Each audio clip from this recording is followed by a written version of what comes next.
We are. Ooh, let's turn the panel audio on. That would be a good start. We are live. Welcome to episode 76. God, it's getting on. 76 of the Midweek Mix-Up podcast. We will be joined momentarily by Xbox Mick, of course, and BitCloud a little bit later on, no doubt. He'll be rushing back. But our fine panel for today, the usual suspects. Fortnite Pat, Dwayne Dibley, and General Wee.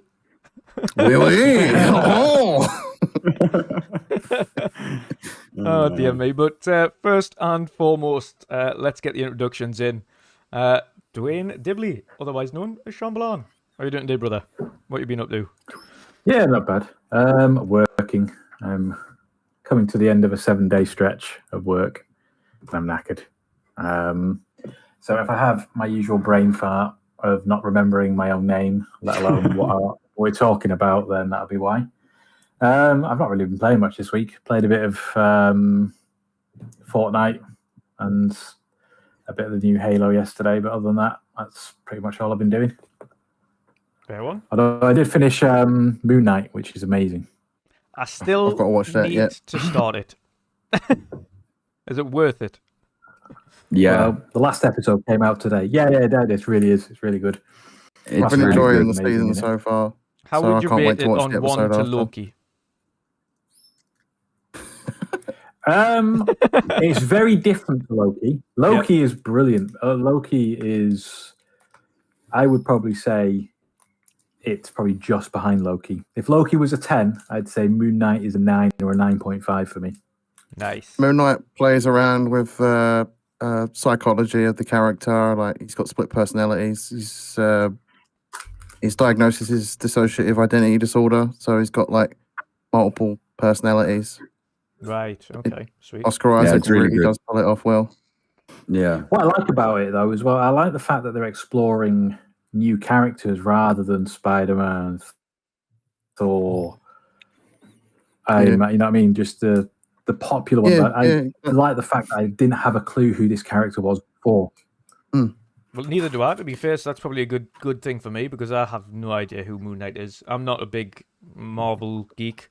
It's what I like about Marvel at the moment is they're doing a lot of variety with the characters. Like if you've seen Shang-Chi, it felt like a martial arts movie more than a Marvel movie. Yeah, even It when felt you look different. at things like Ant-Man wasn't really a big superhero, if you know what I mean. When you look at who the major superheroes are, so I quite like that Marvel are breaching out and exploring new people. They can keep Eternals. They can do whatever, they can put them back in the box. Yeah. But other than that, the rest have been really good. As much as I didn't go much on Eternals, I appreciate that they tried something different. Yeah. Yeah, yeah. Hi guys. Hello. Hello. Good evening. Apologies for What bloody Apologies. John? Are we? wee. Oui.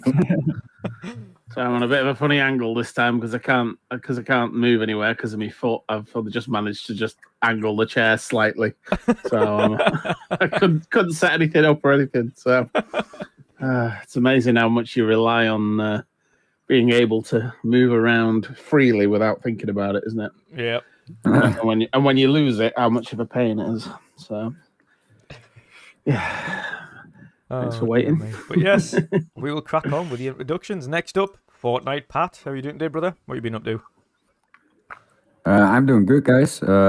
Work as usual, of course. Had a pretty busy day, but eventually it went pretty good. So, yeah, like the name says, guys, been really hooked on Fortnite and been enjoying it. Didn't expect it at all. I always thought that I never gonna play Fortnite, but with this no building feature, I love it, man. Like it's really nice. It's so much better cannot- without the building. Has Erwin? Yeah, it is. It really is. And I don't know if I Erwin's like been on doing it the yet, quest. Has Erwin been on yet? Erwin, no, he isn't. So, yeah, just playing Fortnite, man. I didn't play anything else the couple of days, to be honest. So You even turned down coming and playing some Sea of Thieves. I know. yeah, I installed it like a few days ago because Emil, he also said to me, you need to jump back in Sea of Thieves. You do. So yeah, I'm. Join us for Join us on a Sea Sea of Tuesdays. Sea of Tuesdays. It was so good last night. It was full of hilarious moments. Yeah, it was great. Oui, oui. Nice. Mostly the French accents. Oh, dear me. Yeah, but I'll definitely gonna jump in some games, guys, for sure. Awesome stuff. Awesome stuff. Awesome. Before I continue with the introductions, a quick shout out to I see quite a few new faces in here as well. I know a lot of people watch us back on demand as well, and I know Tushi does. But great to see Tushi here live this evening. So thanks for jumping in, brother. I know you're probably at work or maybe he's at home having a day off. I don't know. But nice to see I you. hope he's not working. Isn't he a driver? Possibly. Yeah, you might have it on in the truck. You never know. Yeah. Dazarus, of course. Toolman. Hello, sir. Who else we got? If I go down the old list here, Stuffed Sean, Ray Old, new face round. Hello, sir. Barely making rent. Not so new now, but hello to you. Blue Arrow, most definitely. Welcome. I hope you enjoy the show this evening. Of course, our mod Studos. Who else we got in here tonight? Meisuko. Hello, sir. And anybody else, feel free to chat. Of course, I know there's quite a few of you here, so even if you're not there, the Fifth Horseman, hello to you too as well, sir. Hope you all have an awesome evening. Enjoy the show. Next up, General Wee. How are you doing today, brother? Hello, oui, oui. Oh. What you been up to? Yes. What you been up to? Yeah, it's been a fun time this week. Been streaming, played some Hunt Showdown, played CFEs with you yesterday when you were streaming, and Mick was streaming, and Perrin Pluck was streaming, and it was chaos and hilariousness rolled into one. Yeah. Especially with the French accent, we all turned into French jokes while playing Sea of Thieves, and it all started with Stu being asked a question if he was drinking, and he said maybe, but he said it quietly, and it sounded like he said oui oui. That's where chaos unfolded, and from there we all just become French. Yeah. Oh god, yeah. It was good fun, and I'm so glad we're getting this consistent Sea of Tuesdays going now with a good bunch of people. It's of Thieves it is now. Yeah, We of Thieves. But you guys are actually joining together in one one session, right? Yeah. So we've got two ships. Working on magic. Yeah, Mick I have no idea how it's done. Mick's the master that works all that out. I just sit there and I'm just the moral support of the group. I play the little banjo and just entertain people with music. I have no idea what's going on half the time. I'm still learning. Yeah, and Stu was just getting drunk. Oui, oui. Oh, oui. Oh dear mate. No, it's been awesome getting back into that, especially with a good group of people. That's what it's all about. That game is encapsulated when you've got a group like that playing the game. It just makes it so much better. Well, for me, it's technically the first time I've actually got into it. I've dipped my toes in from time to time, but I've never played it seriously. And this is like the most serious I've ever took Sea of Thieves, apart from yesterday when we all turned French. Yeah. But yeah, it's a blast. You can be daft and take it seriously at the same time. Oh yeah. True. Yeah, true. Yeah. It's a blast. I'm absolutely loving it. I never thought I'd ever get into Sea of Thieves, but here I am. Yeah, it's great. It's absolutely great. Next up, Mick. How are you doing today, brother? I know you've got a poor leg, but how are you doing? Yeah, I've buggered up my Achilles heel, so I've spent the last 3 days sat in this couch. Lovely. And sleeping in this couch, and yeah, pretty much everything, because just getting up was not a possibility.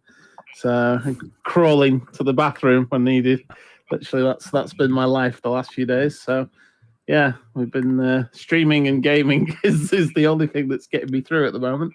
And yeah, it's been good fun with yourselves on the seas. Yes. Yeah, it's good stuff. And I've even had, because I've had time to make a nice thumbnail for the stream and start labeling them and have a bit of a channel organization. So that's That's been pretty quite much what good. I've been doing when I stream. I usually create like a thumbnail to throw in a tweet just to sort of advertise that I'm live. Yeah. I'm going to run out Yeah. of concept art for my Sea of Thieves one soon, so I hope they bring out more. Yeah. They do some awesome concept art. The problem is trying to locate it all, and then I'm like, right, okay, I can't use that one again because I've used it. I can't use this one again because I've used it.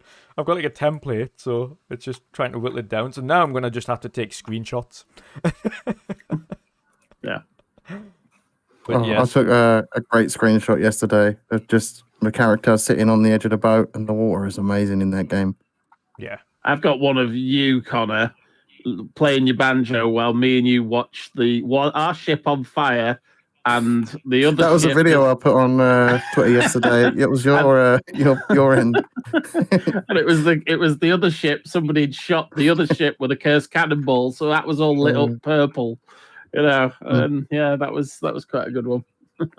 I'm a bit annoyed though. The one I took of the group one, for some reason, has never materialized. Disappeared. It's not there. What the hell? It's just not That's there. weird. Yeah, Damn shame. it's a bit disappointing that. But there you go. Next time. Again. Next time we get it again. Yeah. Definitely. We'll That try and was the hoard most some loot I've fireworks ever and have seen a in that fireworks game. show at the end of the stream next time. Yeah. Last night was the most loot I've ever seen in Sea of Thieves. It was so much loot. You can get more than that. Yeah. We've had more and we can get more. I think we might have to do a Fort of Fortune at some point. Yes. Definitely. I don't know what that is, but I'm in. It's basically, you know the fort that we did, the first one. It's like that, but 4 times as much, all in one loop, in one thingy. Yeah, I'm up for it. Yeah. We'll have to have a couple of competent ship captains. We'll have Perrin Pluck and Patcher and Stu and on one ship. I don't know about Perrin Pluck. He was running around in his underwear last night. Yeah. Kept striking this weird pose. I don't know what he was up to. Good question from Mick. You might be able to answer this one because you're our resident Sea of Thieves aficionado. Fanto Sir says, is there a cap on how many players can play together on Sea of Thieves? You can only have 4 people in one galleon. That's the maximum official limit. Or there's 20. Unofficially there's. I think the servers at the moment are holding because they had to reduce it slightly. So I think the server cap at the moment is 24 players on a server. So technically you could have 24 if you could get all the ships together. But that would take a infeasible amount of effort to do. So, yeah, it's bad enough trying to get 2. 3 is rare, and 4 is almost impossible. So yeah, so essentially you just have to try and join the server Yeah, at the same time. Yeah, unless you're willing to put in the time to sail around and try and recruit other people's ships off the server. But usually that's met with people just going, no, I'm busy. Leave me alone. Yeah. You know? We managed to get one with the Meg mission the other day, but that was it. Yeah. Go on, Pat. What were you going to say?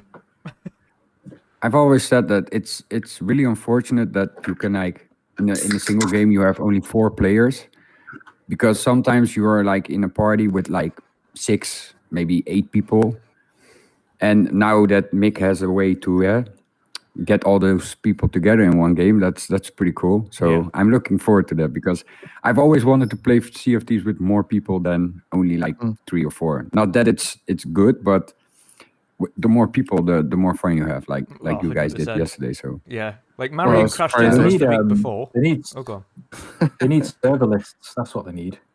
Yes. Yeah. So you can actually see what servers your friends are on and see if there's space and join that way. Yeah. One thing I think they won't ever do it because they don't want people, big large groups. You imagine if 16 people came on and just came in and all ganged together and went round terrorizing everybody on the server. Know what they could, it would ruin it for everyone else. And as much as we probably wouldn't do that, we'd be happy to just get in a large group and go around and do some of the stuff in the game. there are plenty of people out there that are willing to ruin that for everyone else that will just go around and fully understand that. dicks about it. So You know what they could do though to increase the size is just bring in one of the larger ships, because we know galleons aren't the largest, and then it would just mean there was more hands on deck. The ship you would just nerf it a little bit by making it slower. Obviously, you still keep the sloops as the fastest on the waters. Could you go any slower than a galleon, though? Really? Oh yes. I mean, you might as well get a rowboat. You might as well put oars on it and have a Viking longboat. You know, because it's just any slower. It's just galleons are bad enough. You know what I mean, though. I mean, to increase it without having more ships, just have the option to have, for instance, a 6-man crew, or even maximum 8-man crew on a slightly larger ship. So instead of having, I think you've got 4 cannons. Obviously, we know from some of the mythical ships that are in the game, such as Davy Jones, who's got 2 layers of cannons. So he's got 1 below deck, 1 above deck. You've got options there, and you've got several on the front and things like that. Like, they could theoretically create more ships that were like that. We know that in the Spanish fleet, they did have multi-tiered galleons where it was several rows. So it's a possibility that they look at something like that. You never know. The devs would argue that the biggest drain on the server is the ship. The ship is the worst thing on the server, and it uses so much. Each ship is like its own level. Yeah, and you can have. Let's say it's like 2 galleons, 2 galleons, 3 brigs, and 2 sloops is about the max limit you can get. Something like that. It's probably not quite right, but something like that. And yeah, if you add all those ships in the thing, I mean, we're already in the community complaining about rubber banding and server issues. Sticking in even bigger ships with more people would just. At the moment, until maybe my advice would be that to start investing in looking at whether Unreal 5 is a possibility and upgrading to Unreal 5, and maybe with the capabilities of Unreal 5 that they say are so great and help reduce, all these things that they talk about that Unreal's great at, maybe that would free up enough room to do that kind of thing. But until we do that, I just don't ever think that's going to be a possibility. Yeah, that's the name of the ship. I forgot what it was called, but my Suko's put it in the chat there. A Man of War. Man of War, yeah, I know. I was trying not to say that word because it's like a taboo word in Sea of Thieves. It's just like every time you say Man of War, everyone just goes, "Oh, please don't bring that up again, please." So yeah, it'd be nice. But I don't know. Like you say, it depends. If they migrate the engine onto UE5, I know from a few developers that have been speaking about some of the asset distribution and asset loading that they've got on UE5 now. It massively improves the overheads. So I think a migration could very much help them. I don't see why they wouldn't. It is a long-term game, so migrating over should be pretty... In fact, internally, they probably already looked at it and said, okay, well, let's see what UE5 looks like. Because it's literally just load your assets that you've got into this engine and continue. You never know. You might have to ask. What engine is it running on now? Unreal 4. Oh, is it? Okay. Yeah. Oh, then it should be, it should be... We've had this conversation on the Keelhole podcast. There was like, when any company says using this system, buy our new thing, and it instantly transfers over until you actually do it, and then you realize there's a load of shit that they didn't think of, and it just goes mental, and stops working. A bit. You can take any upgrade of Windows, for example. Yeah. And how it's so easy to just instantly upgrade. I think until you actually come to use that app that you use all the time, but they haven't tested, and it doesn't work anymore. You've got to wait months for them to fix it. So I think it's nice that the Unreal 5 thing sounds amazing, but in practice, will it work that well? So what you're saying is test the hell. And by the way, I've just seen your name. I've just seen your name and I approve. I don't want to be Dwayne Dibley. Dwayne Dibley. Dwayne Dibley. I don't want to be Dwayne Dibley. I've only just noticed it. But yeah, go on. Sorry, what you said about Unreal Best 5. episode ever. Yeah.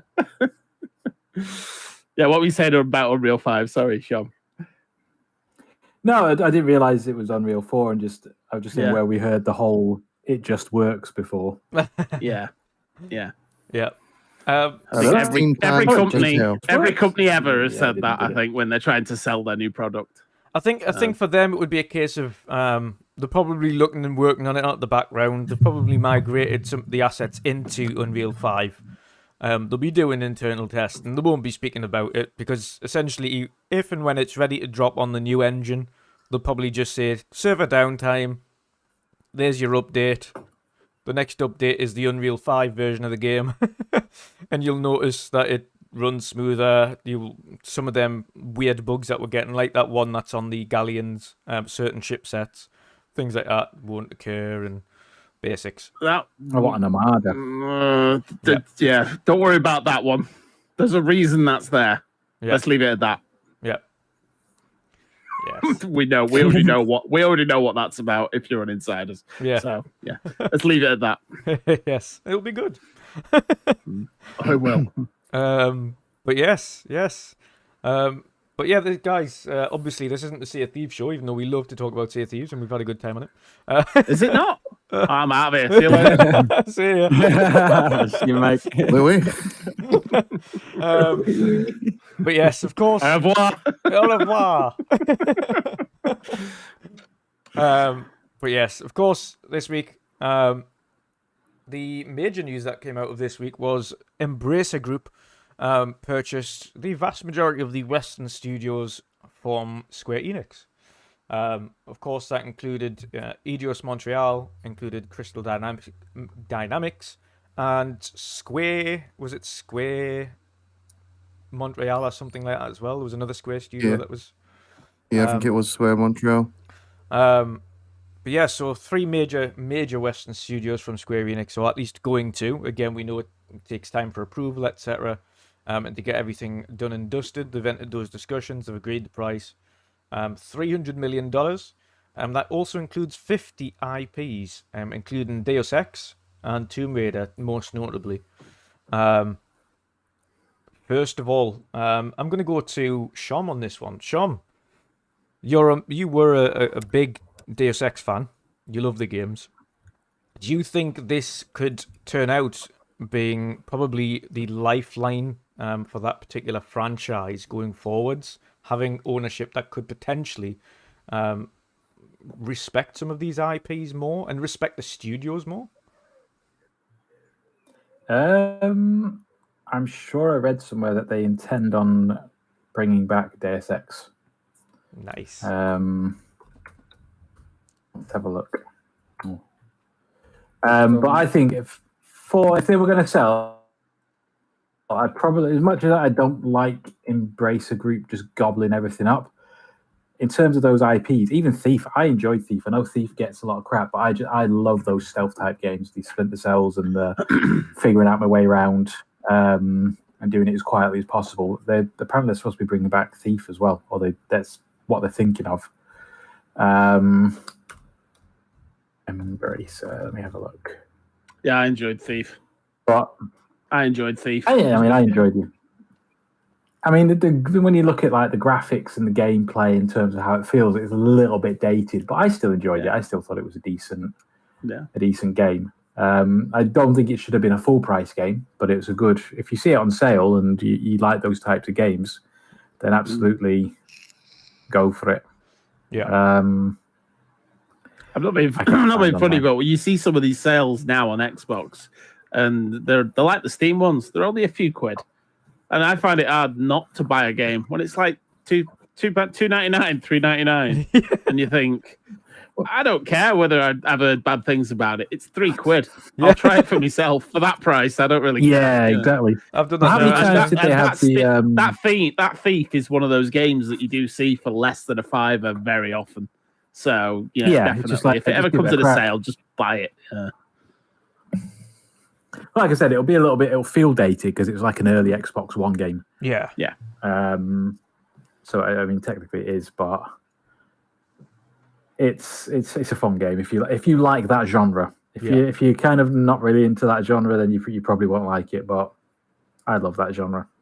So I think in terms of those IPs, I think they're probably the best people for it because if Microsoft had bought it, I can't see them bringing back either of those franchises.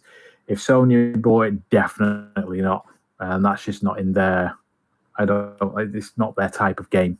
Yeah. Because I mean, the Deus Ex guy, can't remember his name, and the Thief guy are not sad dads. So why would they bring out a game? They could make them sad dads. Based around those. They could be. They could both find that they have kids and they've now got cart them around, teaching them the ways and whatever. Yeah.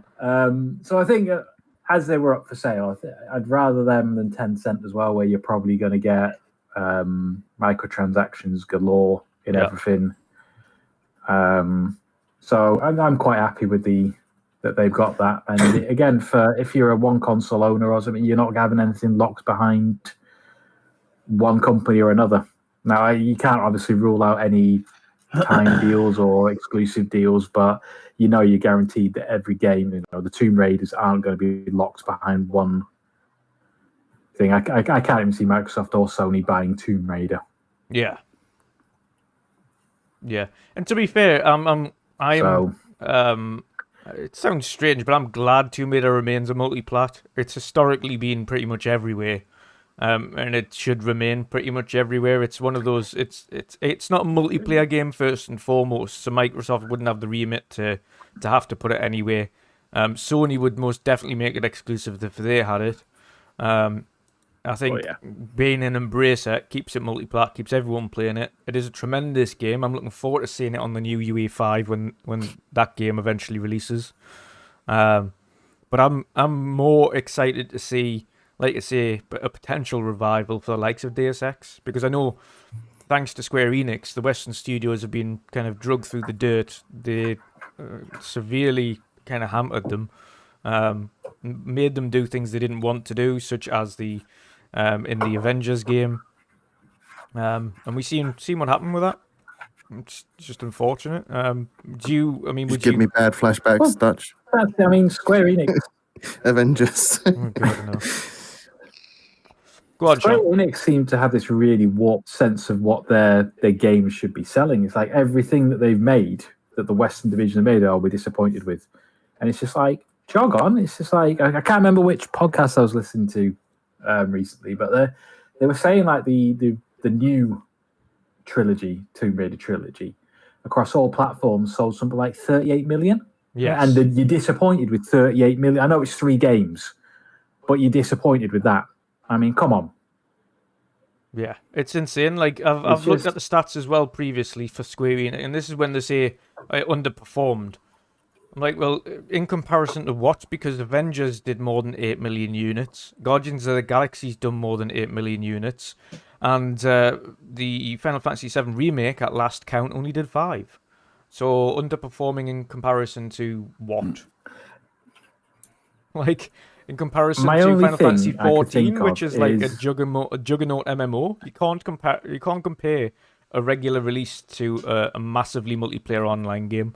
Like, that's trying to compare any normal Xbox game to, say, Thieves, for instance, which had 25 million players so far.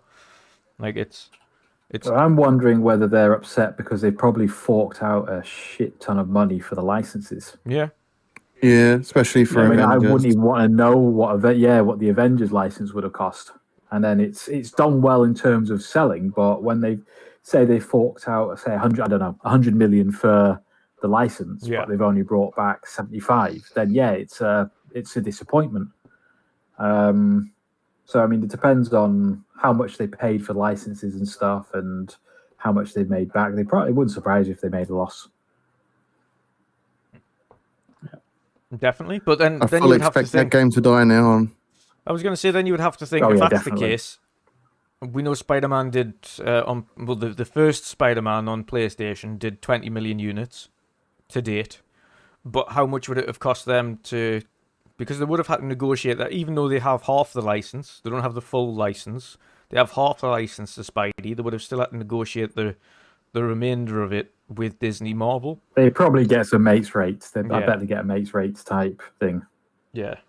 Or it might not even be money. It might be a case of, right, well, okay, we're going to use Spider-Man in our universe then. Yeah. And that might have just been the trade-off. Yeah.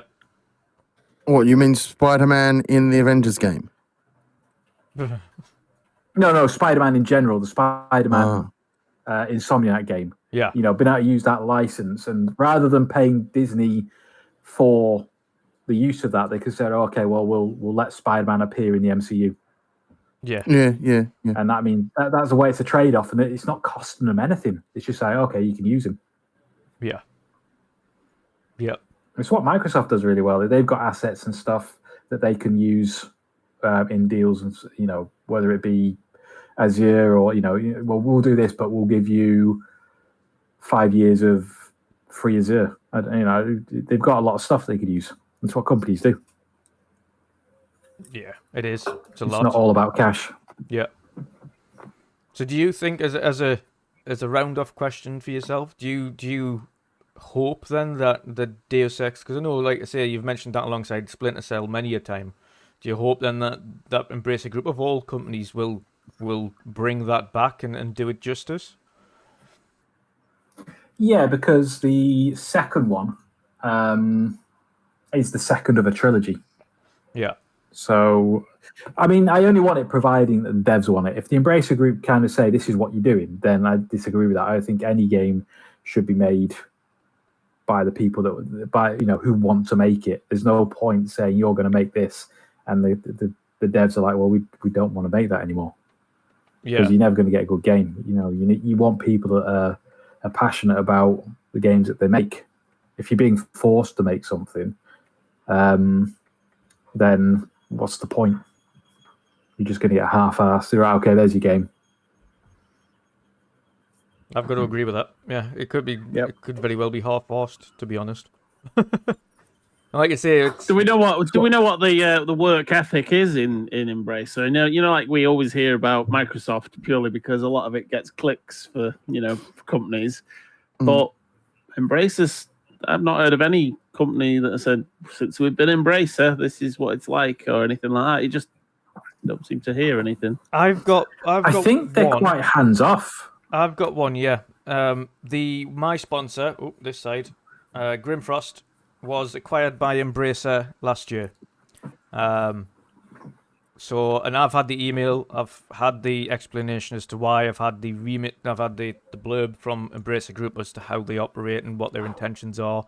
Embracer are actually about 20 minutes away from Grimfrost's head office. So they're only down the road. They're obviously a Swedish company. They are, as described, essentially they are it's smaller companies. If you have a look across the board, the vast majority are smaller companies. They're looking at what they want to achieve as companies, specifically for Grimfrost in this case. They wanted to expand on the clothing aspect because they do both traditional original Viking clothing and weaponry and jewelry, etc. So all handcrafted stuff. And then they do new style stuff, what they class as streetwear Viking gear. But then they also have a heavy metal band called Amanamarth, who is a very popular heavy metal band, actually. And the owner of Grimfrost is the lead in that. But they're also looking at expanding the e-commerce, getting the shop a little bit better, making sure that they can't run out of stock as they usually do, which is just unfortunate for a small business, but it happens, as you can imagine. So running out of stock. So becoming part of them has given them the funding to ensure that supply chain's not disrupted.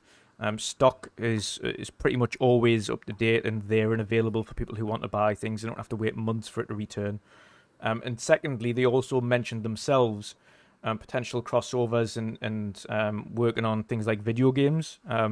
One of the key things that them, and surprising to us, going into that was the fact that they had the likes of THQ Nordic, etc., which of course is a Northern European developer that can help them kind of look at things like Viking-styled games or collaborate on a Viking-style game, etc. Provide their knowledge, because it's Grimfrost themselves are very obviously not just knowledgeable on Viking era stuff, but the history of the Vikings from start to finish. They want to create movies and things. So the remit from Embracer was provide the investment and let you essentially grow, help the company grow and do what it wants to achieve. I think the only goal that they set, and they have set the same goal for this acquisition, is they wanted to turn the profit within 3 to 4 years. So essentially, they'll be pumping cash in. They'll be doing as much as they physically can to get the team and the company up to scratch, and saying, right, okay, you've got all the tools necessary, you've got the funding to be successful, go out and be successful, is essentially their remit. Of course, they want to make money, but I think Embracer as a group know that without the company doing well in general, they aren't going to make money. So they want, it's a byproduct essentially. As long as the companies that they invest in and purchase are doing well, then they're making money, so they're happy. They're not hands-on. Essentially, they just say, right, what do you want to achieve? Okay, this is what we want to achieve. What can you bring to us? Well, in Grimfrost's case, it was a case of, we have all of this Viking knowledge from throughout the ages, so we can bring all of this together. We know you've got teams that have worked on games like that. We know about hand-to-hand combat and e-commerce from this particular side of things. We know we've created movies and music, so we can bring that expertise across as well. So it's a hand-in-hand thing. It did help, of course, that the owner of Embracer, of course, being from 20 minutes down the road, was a huge fan of what Grimfrost do anyway. So for him, I think it was a little bit more of a personal get than most other companies. But I think as a whole, Embracer's whole philosophy is a lot different to Tencent's. A lot different. And it's if you have a look across all of their acquisitions, it's a much smaller mindset. They're not looking to make these mega purchases. 300 million's big for them. Really big for them. I think the other ones outside of that were Gearbox and, like I say, THQ, which were the other two big ones. Gearbox was the large one. They paid big money for that. But outside of that, they've kept it pretty small, like indies, most of the time when they're doing all of this stuff. Cool, sounds good. I'm all for it personally. Like you said before, it's nice to know that they're still going to be making multi-plat. Yeah.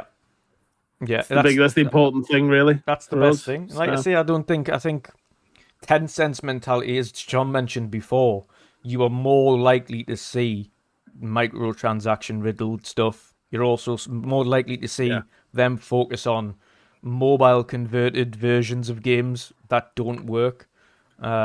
We've seen that multiple times where there's like, oh, bring this over. Like even the other day, and Blizzard have done it because they announced World of Warcraft Mobile, whatever this shit was that they announced the other day.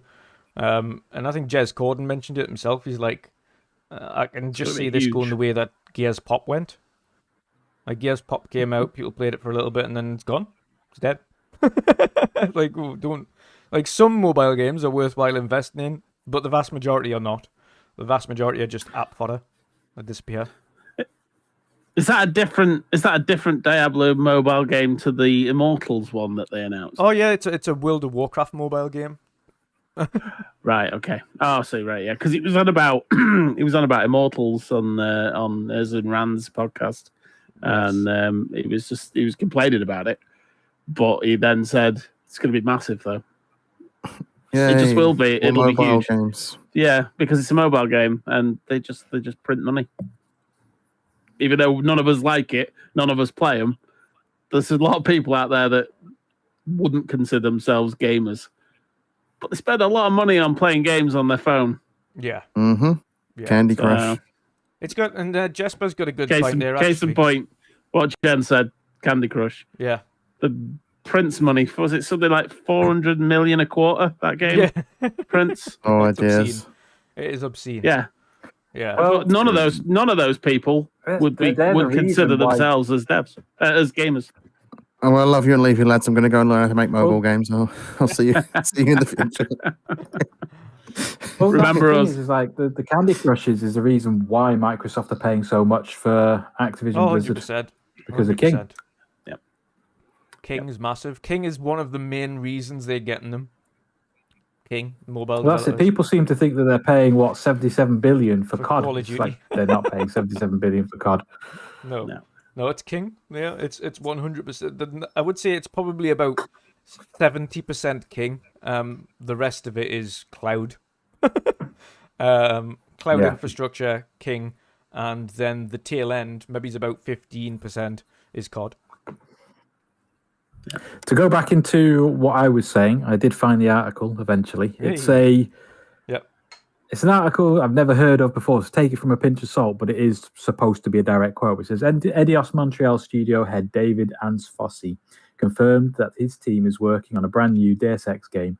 Speaking in conference call via Shack News, he said, "We are crazy people. We have decided to revive the Deus Ex IP as our first game, and that it would involve a new team, a very complex production, a new tech, and a new studio. According to Ansfossi, the game will also be made using Unreal Engine 5. So that has me a little bit intrigued. It's too early to get hyped and excited about, but But the notion having Unreal 5, yeah. The notion it's going to be on Unreal, they have a new studio, new team, advanced tech and everything. So they're actually, sounds like the they're going new to be team putting a bit lot is the into only it. bit I'm cautious of. Yeah. Yeah. It's always good to be cautious. Because ideally, you want a team that had worked on it before. Yeah.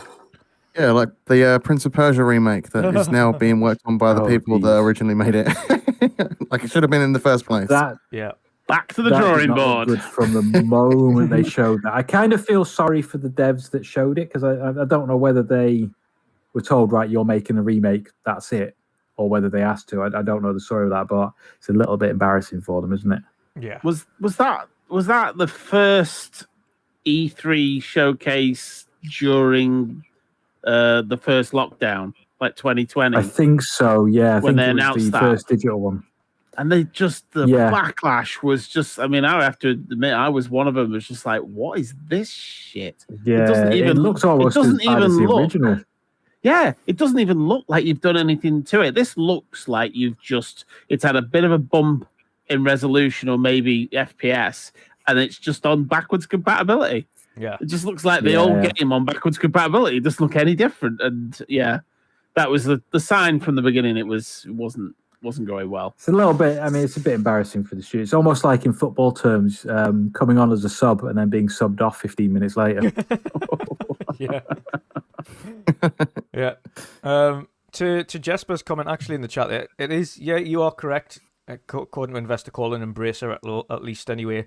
They mentioned, of course, there is room for deals to be made when it comes to exclusivity, timed exclusivity, and even, I think more to them, service agreements. So going into things like the new PS Plus or going into Xbox Gamepass or the Amazon one, Luna, or things like that. And I think that Stadia.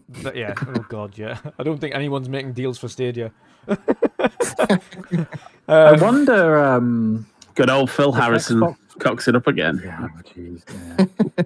But he's made millions out of his cock-ups. I Yeah. mean, I'd be a billionaire if I got money for my cock-ups. So, Yeah. I but think one of the things I wonder. I mean, I wonder if Microsoft will get some decent. I don't know what the word would be. Just being able to cozy up to Crystal Dynamics. Mhm. Because they're gonna. I'm guessing, providing that. I told you I have the brains for that. What game are they making? The Perfect Dark. Perfect Dark. I could see Joanna Dark, and I was like, why can't I think of the name of the thing? Anyway, yeah. Providing that's a good game, and there's a sequel, I can't imagine them going to another company then to help them. I can imagine them just going back to Crystal Dynamics. So if you got that, you might start to develop a decent relationship where you can maybe get some exclusives, or I don't know, something like that. It's always good to have. I was going to say, I'd be interested to know. Go on. Go on, Dutch. I was going to say, you do make a good point there, and I think Embracer as well, I don't think they'll care. I think specifically for them, they're happy as long as they're getting paid at the end of the day. And if the likes of Microsoft are going, okay, well, we're going to pay for this company to help us with the development of such and such. There will be for Crystal Dynamics. They've obviously went to them, approached them, and said, right, okay, well, this is a lump sum of money. Help us develop the new Perfect Dark, and they went, okay. And I think going forward, do you think? Yeah. Oh, sorry, carry on your thought. No, I was going to say, I think going forward, Embracer is going to be very open to that. I think not just for Microsoft, but I think across the board. I think if they've got studios that I think they know that another larger first-party company like Sony, Nintendo, Xbox are capable of doing, of creating or creating something on large scale, and Embracer can see that turning a profit. And obviously getting a kickback from that because they've loaned the studio out. I think Embracer will be like, hell yeah! Like if you want to kind of loan our studio or half the studio in the case of Crystal Dynamics, if you want to loan half the studio away to go and work on this and we get a kickback from it, you go for it. Yeah, I think they'll be open to that. I think again it's profit for them as long as they're making money. And I think much to Fifth Horseman's point, he said, I guess there's less pressure for the studios to turn it a greater and greater profit as long as they're not losing money. Yeah, I don't think they've again to what I've seen from Embracer and their remits from the breakdown I've got from them anyway, is it a case of as long as the company's being successful, and that could be a 5% increase, 10% increase. I think as long as it's getting better and better by the year, I don't think they care on the amount as long as it's starting to return a profit. So I don't think, I think to them it's going to be as long as it's doing well and their companies are seen to be doing well. I think it increases their stocks, it increases their value as a company. So I don't think to them it makes any difference. But go on and continue anyway, Sean. Yeah, I was going to say, do you think in the future, providing things like Perfect Dark are successful and they've got a good relationship, that Microsoft could actually buy just Crystal Dynamics? You slap 500 million on the table, that's automatically a 200 million profit. I was going to say they paid for the similar. stuff, so I was going to say, plus you had the amount of money that they've spent for that isn't much, certainly not to Microsoft.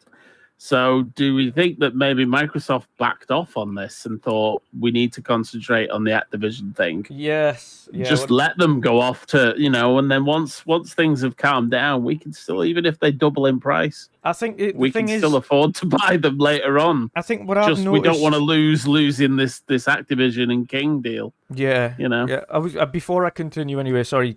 Shout out to Boxy. Hello, sir. And we see Boxy. You in chat. Thank you for the €5 super chat there. He says, howdy, sending greetings to this awesome panel and outstanding community. Miss you guys and can't wait to be back next week. Yes, have a great time. I'm glad to see you having a great time with the wife and kids. And look forward to seeing you back next week as well, brother. May the news continue and we have some awesome topics to discuss then.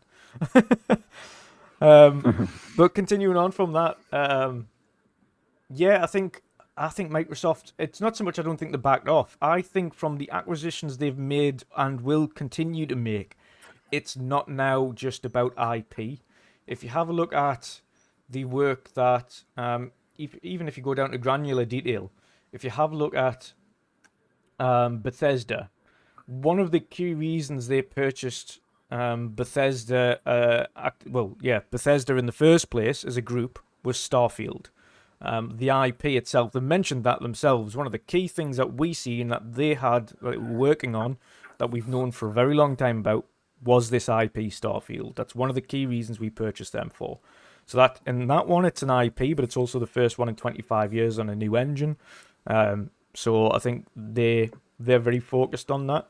On the Ninja Theory side, they had a lot of in-house technology already, and I think the advancements that I think they knew they could make on the technological front, given a little bit more funding, was more the intrigue for Microsoft in that sense.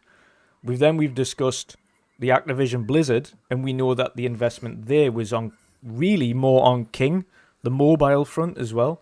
They're saying, right, okay, this isn't about yes, the IPs are a great bonus, Call of Duty and all that stuff, but the mobile section here, where we're trying to break into, that's the remit we want to do.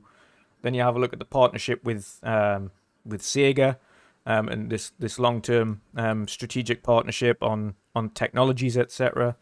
I think Microsoft now, if they're looking to invest in companies, specifically like if it was like Crystal Dynamics, etc., I don't think they'd feel like they'd missed out. I think they would say they're a very competitive and competent company that create great games, but what else do they bring to the table? I think right now Microsoft and Xbox are looking more at what else do these companies bring to the table. I think if it was going to be anything, they would potentially looking at the likes of a Crytek, or the likes of a Asobo, who have technologies that can be put to use. So it's not just an IP, and it's more kind of the other things that they have with them. What else? How else can we be enhanced as a company other than just a singular game or a singular IP? What do you think on that?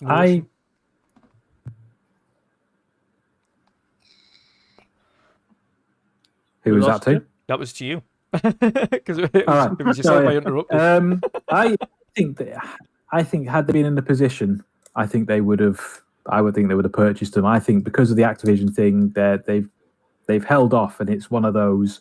It's just come up, and they're just not in the position to be able to buy them. I think if the Activision thing has either gone through or just was never happening in the first place, I think Microsoft would have bought a lot of them. Yep. Yeah. You think? I mean, it's to be fair, it could have very well. There's a lot of things there. And again, we don't know what their internal remits are now. We know, and we've seen from Microsoft specifically that they are hiring for. And I can't think of the name of it now. It's not purchasing manager as such, but it's pretty much someone that is in charge of looking at future acquisitions for Xbox. Yeah. So they are looking at studios and see if they fit the portfolio. Yeah. So they're actually hiring preemptively for people to look after specifically target acquisitions. So purchasing studios, not just studios, IPs, technologies, etc., to enhance the portfolio as a whole. So I think it's wider. That's only the only thing I'm getting from it so far, and specifically over recent months. I think it's for Xbox and Microsoft now. It's wider than IP. I think them, if they have a look at the IPs that are available to them, especially on the close of Activision Blizzard, they have hundreds of IP now available to work with. Hundreds, let alone new things that they can come up with. Lots of dead IPs that they can revive that have been shifted to the bottom of the pile, both at Xbox and at Blizz. And I think they've now got studios, or at least will have studios at ActiBliz, i.e. Toys for Bob, for instance, who can revive some of these older IPs that the likes of Ray and Double Fine don't want to work with. Because we've known Ray don't want to work with Banjo-Kazooie. They've mentioned that several occasions. Yeah. We don't want to do it. I think it's also filling in a gap in their portfolio. Yeah. So one of the big criticisms that people levy at them is the whole you don't have over-the-shoulder action adventures. So I think it's finding studios that fill those types of games. Same with the biggest speculation at the moment with the Warner Brothers thing is that they'll buy NetherRealm because they need a fighting studio. So I think technology comes into it, but I also think it's just filling in gaps because the whole Gamepass thing is you want every genre to be filled. Yes. That way you're maximizing you're maximizing who your catchment people are. If you've got somebody who just loves fighters and that's all they play, and there's Game Pass isn't good for me because I'm not interested in first person shooters or any of that. I only want to play. I've got my my stick controller thing for fighting games. my Fire Stick. If they were to have like maybe not Mortal Kombat because I don't know whether they get the IP, but something of that caliber, and then maybe a couple of some of the smaller Japanese games, King of Fighters and things like that. Somebody would be like, "Oh yeah, I'm definitely in on that." Yeah, 100%. Yeah, on that I definitely agree. You've got a good point there. It is, I think it's specific target acquisition, as you mentioned there. Maybe it's even IP specifically to fill in genres they don't have. Like you mentioned, fighter, and I think we've seen a few rumblings surrounding the likes of NetherRealm potentially being a future acquisition. We've seen lots of rumors about that, but I think you're right. There is potentially target acquisitions when it comes to certain genres. I think overall, it's like you say, it's probably just filling the gaps in every sense. Then games and technology. I think we've seen a push from them. Like I say, on specifically Activision, one was more right. Okay, well, this one, it's King. King is dominant mobile. Dominant mobile. They can do a lot with that. They can certainly increase kind of the Gamepass offerings on mobile. Okay, we can adding. You can just imagine. Okay, if they put Candy Crush into Gamepass Ultimate on mobile. And you say you don't no longer have to pay for increased lives or whatever it is, energy to continue playing the game. As long as you've got Game Pass Ultimate, you have infinite energy. The amount of people that would automatically get into Game Pass Ultimate per month would be insane. Would be absolutely astronomical. Or they could stick stuff into the rewards. Yeah. Oh God, yeah. Yeah, the perks. Your perks, yeah, 3,000 energy or something every month. It'd be like, holy moly. Just a quick one. I just flicking through Twitter here. I see Marion in the chat has noticed it as well, and a few other people that because it's May the 4th. Sony had put out a tweet saying, just a reminder, that the Jedi Jedi Knights of the Old Republic. Was it again? Knights of the Old Republic is coming exclusive to PlayStation, and then quite a few people have pointed out it's also coming to PC, by the way, and they've now deleted the tweet. Oh, they deleted it now. Yeah, deleted the tweet. Oh my goodness. Yeah, that serves them right for being. Well, I saw some people arguing over the fact that we don't know it's coming to Xbox, and then people have been screen capping the dev from last year saying it's timed exclusive. It's coming to other things. Yeah, it is. It's just this. You would have thought they would have just stopped that nonsense by now, but clearly not. But that was from Sony. It wasn't even from PlayStation this time around. It was like, Sony, come on now. Your little your child companies. There'll be some intern or some jobs worth. It doesn't really have a clue. Yeah, I agree. Jen, what do you make of the Embracer acquisition of these companies and IPs? What do you make of the future? I'm glad that they're finally coming away from Square Enix because they've been treating them like garbage. Yeah. Like, especially with Guardians of the Galaxy. Yeah. It sold pretty well, and they treated them as if that the game was really bad in the sales department. Yes, but it did better than some of their own games, their own Square Enix games. So why are they so biased against studios that they own? Yeah, I don't think they like the Western studio front anymore. Yeah, but yeah, I'm hopeful that now we'll get a sequel to that Guardians of the Galaxy game because I bloody enjoyed it. I think it's a solid 9 out of 10 game. I think you know what it is. I think we spoke about this. We spoke about this before. We've got more of a chance now, I think, of getting a sequel than we ever did if it remained with Square. Yeah. I think if it remained with Square, you would have never seen the light of day on that game again. Honestly, it didn't expect this to happen, and I was thinking we'll never see a sequel. But now I'm thinking we might see a sequel. Probably not anytime soon, but there's a chance it could happen, and I'm down for it because I really enjoyed that game. I wished I'd bought it when it came out and I'd given it a chance, but with how Marvel's Avengers turned out, I steered clear of that game. Yeah. Because I bought Marvel's Avengers and regretted that. Yeah. I think a lot of people did that. I was one of the ones as well that did that. I was like, nah, Avengers, I'm glad I didn't get that. And then more and more people were saying, yeah, dear God. Like, it's just filled with this stuff, and it had such bad press. And it's unfortunate because the core game was okay. The expansion, especially Black Panther expansion, was really well received. Unfortunately, like I say, it's the whole MTX stuff that they put into it really soured it up a bit. So the thing is, by the time they put the Black Panther DLC stuff in it, it was too little too late. Most people didn't want to come back to that game. Yeah. I completely agree. I'm glad that that someone's bought them, someone that is likely going to respect and nurture those developers and give them what they need to create what they want to create. Am I a little disappointed that Xbox didn't get them? Yeah, but it's not a big deal. At least it wasn't Tencent that got them. Yeah. And at least it wasn't nailed down by Sony, because we all know that it would just been locked down to one platform. Yeah. Good thing about it, if Xbox had bought them, there's more platforms that it goes to. Yeah. Yeah, and if Sony had bought them, full well we wouldn't have even got the debate of whether it was exclusive.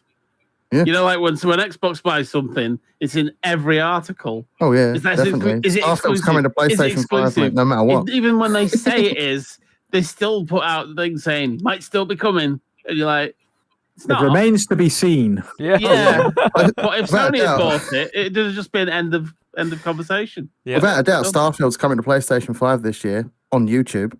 They even had it after E3 last year on like the Starfield thing, where they said, they had in big banners exclusive. Sarah Bond said exclusive. They're like, we're not quite sure. Yeah. They need to be clearer. What did they not get about the word exclusive? There was still articles, weren't there, saying about it may still come, and you're like, no, it isn't. Oh. To be fair, they were like the Metro that was doing stuff. Yeah, they are, but those are those things that people click on. Yeah, it is, and they're the ones that Google likes to push, which is daft. Oh yeah, Google pushes them on. I'm glad that those companies are free of Square Enix and can maybe go back to projects that they had previously worked on that they wanted to revisit, but couldn't because being under the arm of Square Enix, being forced to work on live service games like Marvel's Avengers. Yeah. So I'm happy with where they've gone. Embracer Group is a decent group to me. They're still putting out a lot of games now. I'm looking forward to Saints Row. Mm-hmm. So take that as a positive. Are they quite hands off? Embracer. They seem to be. They appear to be. Yeah. I was gonna say I don't know much about them, but they don't seem to be. Yeah, kind of. This is what you're going to do. They seem to be. Here's the cash. Go do what you're going to do, unless there's any major issues. Yeah. Like especially with Saints Row, they seem to be hands off with letting them like reboot the franchise in a direction they want to take the game in, rather than. And the good thing, doing the thing with same them as well, again. specifically Embracer, is they have two publishers now. At least I think it's three, maybe, but two major ones in THQ Nordic and Gearbox. So they can self-publish now. They don't have to worry about that. So any studio they do get, they can go, well, we've got publishers. They're good. We can handle that. So for instance, future titles like Tomb Raider, Deus Ex, etc. could either be published by Gearbox or THQ Nordic. So they've got publishers at hand. So I think they've got the tools available to them, which is always a good start. I want to bring Pat into this as well, actually. Pat, I know you've played Guardians of the Galaxy. I know No, you haven't. I didn't. No, I didn't play it yet. Damn you! Yeah. I was playing it the other day, Dutch. Was it Avengers you played? Yeah, Yeah. I played the Adventures. Yeah. Yeah. Bad, wasn't it, Pat? What did you make? Avengers got a hard rap, but it was the actual core story was not too bad. I managed to It was fly through everything the half the campaign. story. It was awful. It's once you got to the end and it started making you sort of try and figure out where to go, and all the other little sort of end game shit was rubbish. Yeah. But I mean, this acquisition, of course, as Jen mentioned before, of course, it isn't Tencent. B, you would have liked it to be Microsoft, but it isn't. But what it does mean is, of course, these games are going to continue to come out on every platform. It's not going to be restricted unless there's some money thrown about to time exclusive it. But I think the focus really, from what I've seen, is more to do with service-based agreements, or putting it on a Gamepass, or putting it on a PlayStation Plus, or putting it into some kind of service. Do you think then that you'll potentially see, let's even take Tomb Raider for instance? I know you've played the Tomb Raider games. Yeah. Did you enjoy Yeah, it? yeah, Obviously, definitely. you're excited for the new one on Unreal Engine 5. Do you think that's gonna reinvigorate that studio even more now, seeing that? Yeah, I think so. Because I wanted to say a thing about Tomb Raider because I played a few of the games. Yeah. And yeah, I really like those kind of games, like the Avenger kind of type of games as well.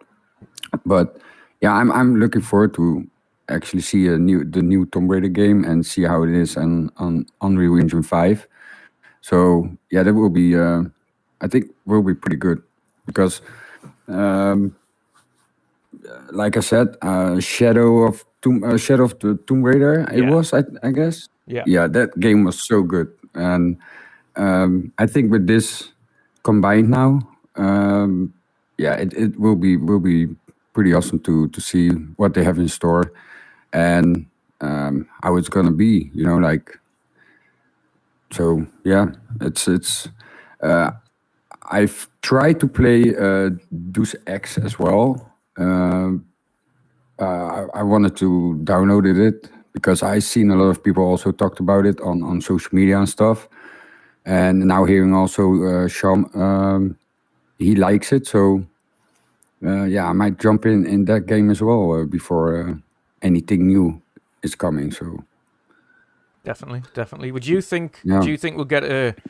Should we say for the studios that are taken over by Embracer going forward? Do you think the lack of stress and knowing that they're not going to be publicly humiliated by their owner company is going to kind of, I would say, improve morale going forwards in games that they create and potentially bring out better games for us?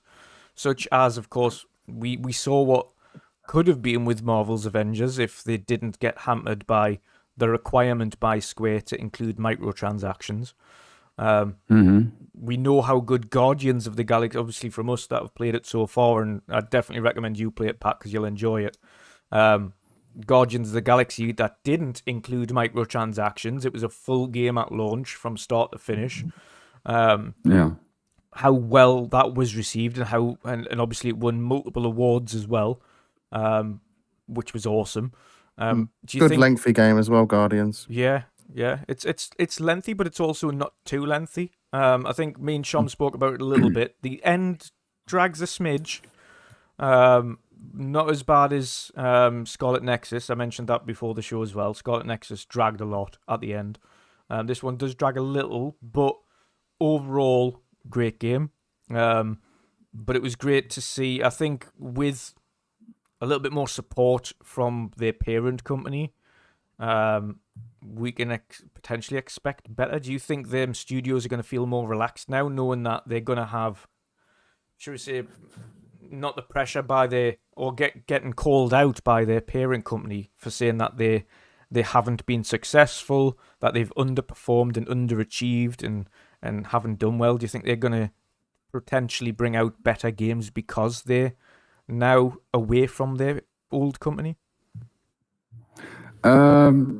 Probably, yeah, because like you mentioned with the microtransactions in the Avengers, like, okay, so I didn't play Guardians of the Galaxy yet, but like you're saying, like you don't have the microtransactions, you don't have like the different kind of things, skins and that kind of stuff in the game, you know, like it's an original thing. You cannot change anything, and I think that makes a big difference because I've seen things in the store at the Avengers, like the Hulk skin and all that kind of stuff, but that doesn't make the game better, you know. Like if it just sticks on the story, what you are playing, I think that you're getting more success from that than putting all these kind of microtransaction things in that game, you know. So yeah, I think that if they just don't put it in those kind of games and not feeling like the pressure, Yeah. yeah, I think that they can be more relaxed and just make a really good game and not focusing on all the side things like the microtransactions and that kind of stuff. Yeah. So I think what we've Yeah. seen Because that- specifically, I was going to say what you've seen specifically from superhero games specifically that have released without microtransactions. If you have a look at Spider-Man, Miles Morales, if you have a look at the Guardians of the Galaxy as well, if you have a look even at, if we're going over to EA for a second here and have a look at Jedi Fallen Order, which again, another company that notoriously included microtransactions, when they don't and they focus solely on the story, like Spider-Man Mhm. did, like Guardians did, like Jedi Fallen Order did, those games are successful and well liked by everybody who's played them. Like none of those Yeah. games were like no one had really a bad word to say about them. Everyone loved those games. Avengers, Yeah. the only superhero game that has come out in recent memory to include microtransactions, and that's the one that gets dragged through the dirt because of the way it was set up. Yep. It seems to me, and again, we've known as well that the developers didn't want to include that stuff in the game. They wanted to kind of just go forward and make this awesome Avengers game, and they had a remit that they had to include some kind of monetization to it, so put it in. So the thing is, Square Enix banked on the Avengers IP alone to sell really well. Unfortunately, what I didn't take into account is you have to have a good game still Yeah. to sell well. And word of mouth travels. And that's exactly what happened with Avengers and why it didn't sell so well. Yeah. Yeah, exactly. And you know what the thing is, like, now we're talking. Okay, so I go to something else with the microtransactions. That's the same thing that you see right now in PUBG. Yeah, it's all the things that they bring out right now. It's shit. Yeah. You have this loot crate. People are paying like almost $2,000, euros. I don't know, for a skin of a weapon. Come on, guys. And that's also one of the reasons why I went off PUBG, because of this kind of things. It's not enjoyable anymore, and I think that's the same thing what happened like with the Avengers. I think it's better if you like unlock some skins, Yeah. inside the story. I think that makes it more interesting. That you and need to do that's some exactly kind of what they did quest. with Guardians. Yeah, and I think that makes the game more interesting than like you need to buy stuff to get that skin or get that kind of stuff. So yeah, it's like Drew also said. I think that if they just focus on the story, it makes the game better. And yeah. I mean, it's just too many people trying to, I think, and it's not blaming Fortnite, because Fortnite have been the only ones to do it really successfully, I think, in terms of its approach to Battle Pass. If you have a look at what they do with the Battle Pass and even the free version, even if you don't have a Battle Pass, you're consistently earning things. You're unlocking skins or daft emotes or weapon skins, even on the free version all the way through. So yeah, it's got loads of skins in and things like that, and they do have microtransactions, but it isn't really forced down your throat too much. They release it all the time, but with a relatively cheap battle pass, you get a very lot of content. Whereas, as you mentioned, with the likes of PUBG, and even with the like of the other ones, like Avengers, which didn't need it in there, it was just a load of stuff that isn't required. A load of overpriced stuff. They don't know how to do it, and we have to shout Halo at this one as well. Like, this store's abysmal. Yeah, There's it's nothing like in the store. Items in there that are so pointless. Yeah, it is. But on the Fortnite side, there's an abundance of stuff there, even if you're not buying it. Like, there's so much big weapon skins and new characters and things like that. Like, randomly you'll pop into a new season, like, here's a new character. You're like, okay, I didn't want it, but thanks. It's something. There's It's like rewarding you just for playing the game.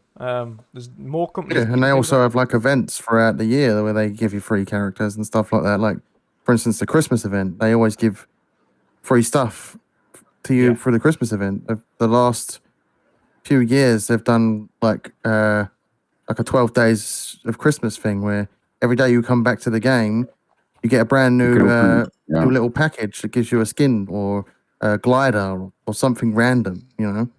Yeah. And that's what they do well. They do the free stuff well, and it encourages people to go, oh, they're giving me some free stuff, so maybe I will support them a little bit by giving them a little bit of money here and there. Yeah, exactly. And it's encouragement, like when it's not forced down your throat and the stuff that you get for free's decent anyway, then you're like, okay, yeah, I want to get this thing. So you get it. But there's like no requirement for it, that's the thing. Whereas some games are kind of shoving it down your throat and you're like, this is so out of place. Like, there was no need for it to be in Avengers. Absolutely no need. Like, you could just say, okay, well, you can get a battle pass and every now and again we'll release new skins for the fighters. Great, okay, but that's not a requirement. They kind of shoehorned microtransactions into Avengers and they didn't need to have it. No. But yeah. Mick, what do you think overall about the Embracer acquisition of these studios? How do you think it's going to affect them? And do you think it's good for the industry? I think it's good for the industry, yeah. Like we've already said, the fact that it's going to a company that is still going to make it multi-plat means we're all still going to get the games. The Tomb Raider games, the newer series, are some of my favourite games that was released last gen. Yeah. I just absolutely love them. And I've just recently replayed the second one because it had achievements on the PC. Because it had achievements. But it was great to... That game even has DirectX 12. Yeah, it's actually been upgraded with DirectX 12, that game. So it looks even better. So it's quite amazing. Yeah, I think it's great. I'm happy that they're going to be multi-plat and that other people that would have made it exclusive aren't getting it. I have to admit, I would have liked Microsoft to have bought them. But it really doesn't make any difference now. It'll be interesting to see how things work out with Crystal Dynamics working with Perfect Dark. Yeah. And the other one that's apparently working on that Project Dragon. Is it IO Interactive? Yes. Yeah, IOI Interactive, so. Yeah. That's it. They're supposed to be exclusive Xbox games. That'll be interesting. Yeah. I wonder how many, if they do well, and like we said already, if Microsoft did want to buy them, they probably could, but I wonder if by the end of it, whether they'll need to, because I would imagine anybody that's interested that is part of that team that wanted to carry on with either of those two games could quite easily just jump to Microsoft, couldn't they? Yeah. It's a free market out there, and people, you see it all the time moving around here, there, and everywhere. So, yeah, whether they probably don't need to buy a lot of them, they probably just would want to carry on making the game they've been making and just change company, you know? Yeah. So, yeah, but it'll be interesting to see how that pans out. I'm sure that Embrace has probably got some sort of clause to stop Microsoft just poaching all of their devs. But then again, I think a lot of companies have a lot of sort of clauses like that anyway. It's common practice, isn't it? It's classed as it's anti-competitive. Clauses. In my industry, we've got them in my industry, but half the time it just gets waived anyway because they're just like, it comes to the end of it, and if you leave the company, they're just like, yeah, we can't really stop you from working. Yeah. So as long as you don't talk about our IP, we're good. Like, no bother. See you later. And even when they do leave, I mean, it's probably something to like our company. You know, when people leave our place, they can't go to the competition down the road for a year. Yeah. So that they don't take customers with them. Yeah. So, you know, even if it's just a year, it's, you know, people can jump on agency work for a year and then already have something lined up for a year later. Yeah. There's ways around these things. So 100%. it'd be interesting to see how it pans out. But on a whole, I'm quite, I'm okay with it, and I think it'll be good for all of us, everybody really, gamers in general. Jesper in chat says, I live 500 meters away from the IOI Interactive offices. Should I go and spy? Thinking face. Yeah. Yep. Yeah. We'll pay for the webcam. You just go and set it up. Just DM us the info, please. I think you've got a point. I think, you know what it is, though? I think Microsoft will have probably end up, and I think Embracer are open to working relationships, and I think in the investor call, it kind of alludes to that.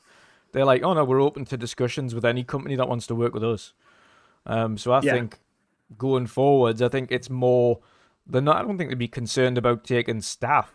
I think it's a case of they'll be like, oh, no, we're happy to work with anybody, as long as those are right discussions. So, yeah. I think it's definitely. I think if it was Tencent, we wouldn't be having these. It'd be a far different discussion. I think it'd be. What is going to happen with this company? These studios, these IPs. What's going to happen? Are they going to change it? Can them? Turn them into something they're not? We don't know. Tencent haven't really done anything with their studios as yet. The ones that they've purchased, but they operate very differently. If they operate anything like the rest of Asian studios do, it's going to be a difficult process. On the other side, and on the other part of the conversation, with half of the should we say the Western division essentially going and sold.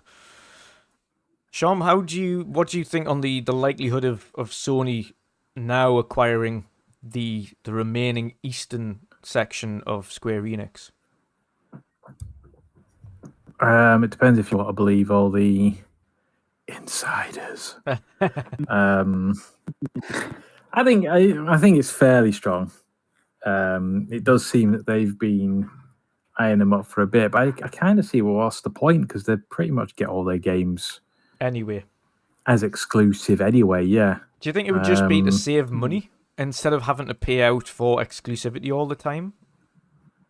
If they just did a one-off purchase? Possibly. How much does that cost, though? It depends. It can range into the tens, hundreds of millions at times. But yeah, but I mean, some of it how is much just does a the business case of... cost? How much what? How much does the business cost and all the IPs that come with it? Well, if you think of... I still think it's cheaper for them to buy exclusive rights for certain games than it is to buy the company and everything else. See, Square still have their own... I can't see them doing it. Square still have their own in-house engines as well. They used one for Final Fantasy 15, of course, and they've switched back to Unreal Engine now. But even then, 15's engine had a lot of promise. The game itself, maybe it's not, but the engine itself had a lot of promise. It was one of the first games to implement the feature NVIDIA Hairworks, which was to get kind of individual hair movement and things down to finer detail and grass movement, etc. And the technology they've got in-house. So I think in terms of company value, it would just be outside of the IPs. They've got technology there as well.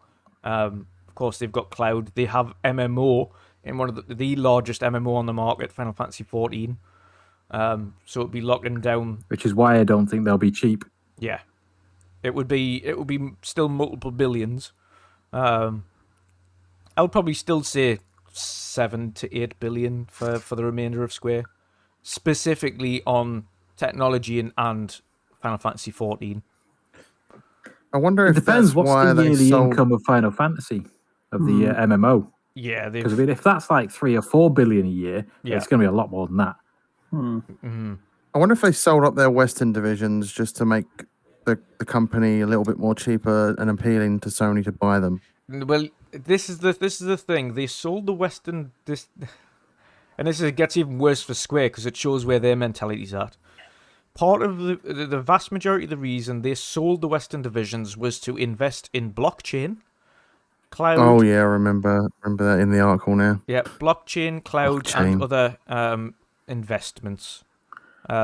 Such as doesn't that NFT. suggest that they're not looking to be bought then? If they've got an active use for that money, it suggests that they're not looking to be bought. Yeah. I mean, according to the search, I just randomly typed in how much they're worth. They reckon they're only worth 2 billion. Square Enix. Really? Yeah. See, thinking about it now, I'm wondering whether they sold the Western division just because that was hemorrhaging money for them. Mm. I mean, if You've they're had going to use it two to what they invest in consider blockchain. flops. Blockchain seems like 2 a billion. very short. As of net worth as of 2022 is 2 billion. Yeah, that's minimal. ridiculous. I would have thought it would. Even I think that's low. Yeah. For them, and I'm not a fan of pretty much any of that. The only games I like that Square Enix made were the ones from the Western divisions. I mean, I went off Final Fantasy back at like Final Fantasy 8 or 9. I never got into Final Fantasy, so. Yeah. If you have a look as well, I would think at. I mean, even though it's saying it's valued at 2.2 billion or something now. If you have a look at the investments, or at least the purchase price that they got for Bungie, and if you have a look at the overpayment, and as they do compensation to staff, that Microsoft paid for Activision, or paying for Activision, you have to think even at that 2.2 billion, the actual sale price is probably going to be closer to 5, I would imagine, if you include the compensation to staff, which is usually it's normally equating to something like $1 million per person, which is ridiculous anyway, but it's usually equating to roughly that value. And then you take into account the future earnings, because again, with it being a publicly traded company, it's negotiable. So Square could just say, well, no, because we know Final Fantasy's earning this much per month, and if we continue this anyway and get better and get more players, which we are, and we're struggling to maintain the amount of servers that we need to get these new players on, and it's usually queues to get on the game. And if we can resolve that issue, it's going to continue to cycle more money and more money and more money. So why should we sell for this amount? Up your offer. I think on that particular front, specifically on the MMO side anyway, they've got a better chance at kind of arguing the toss and getting maybe 4 to 5 million, or billion, sorry.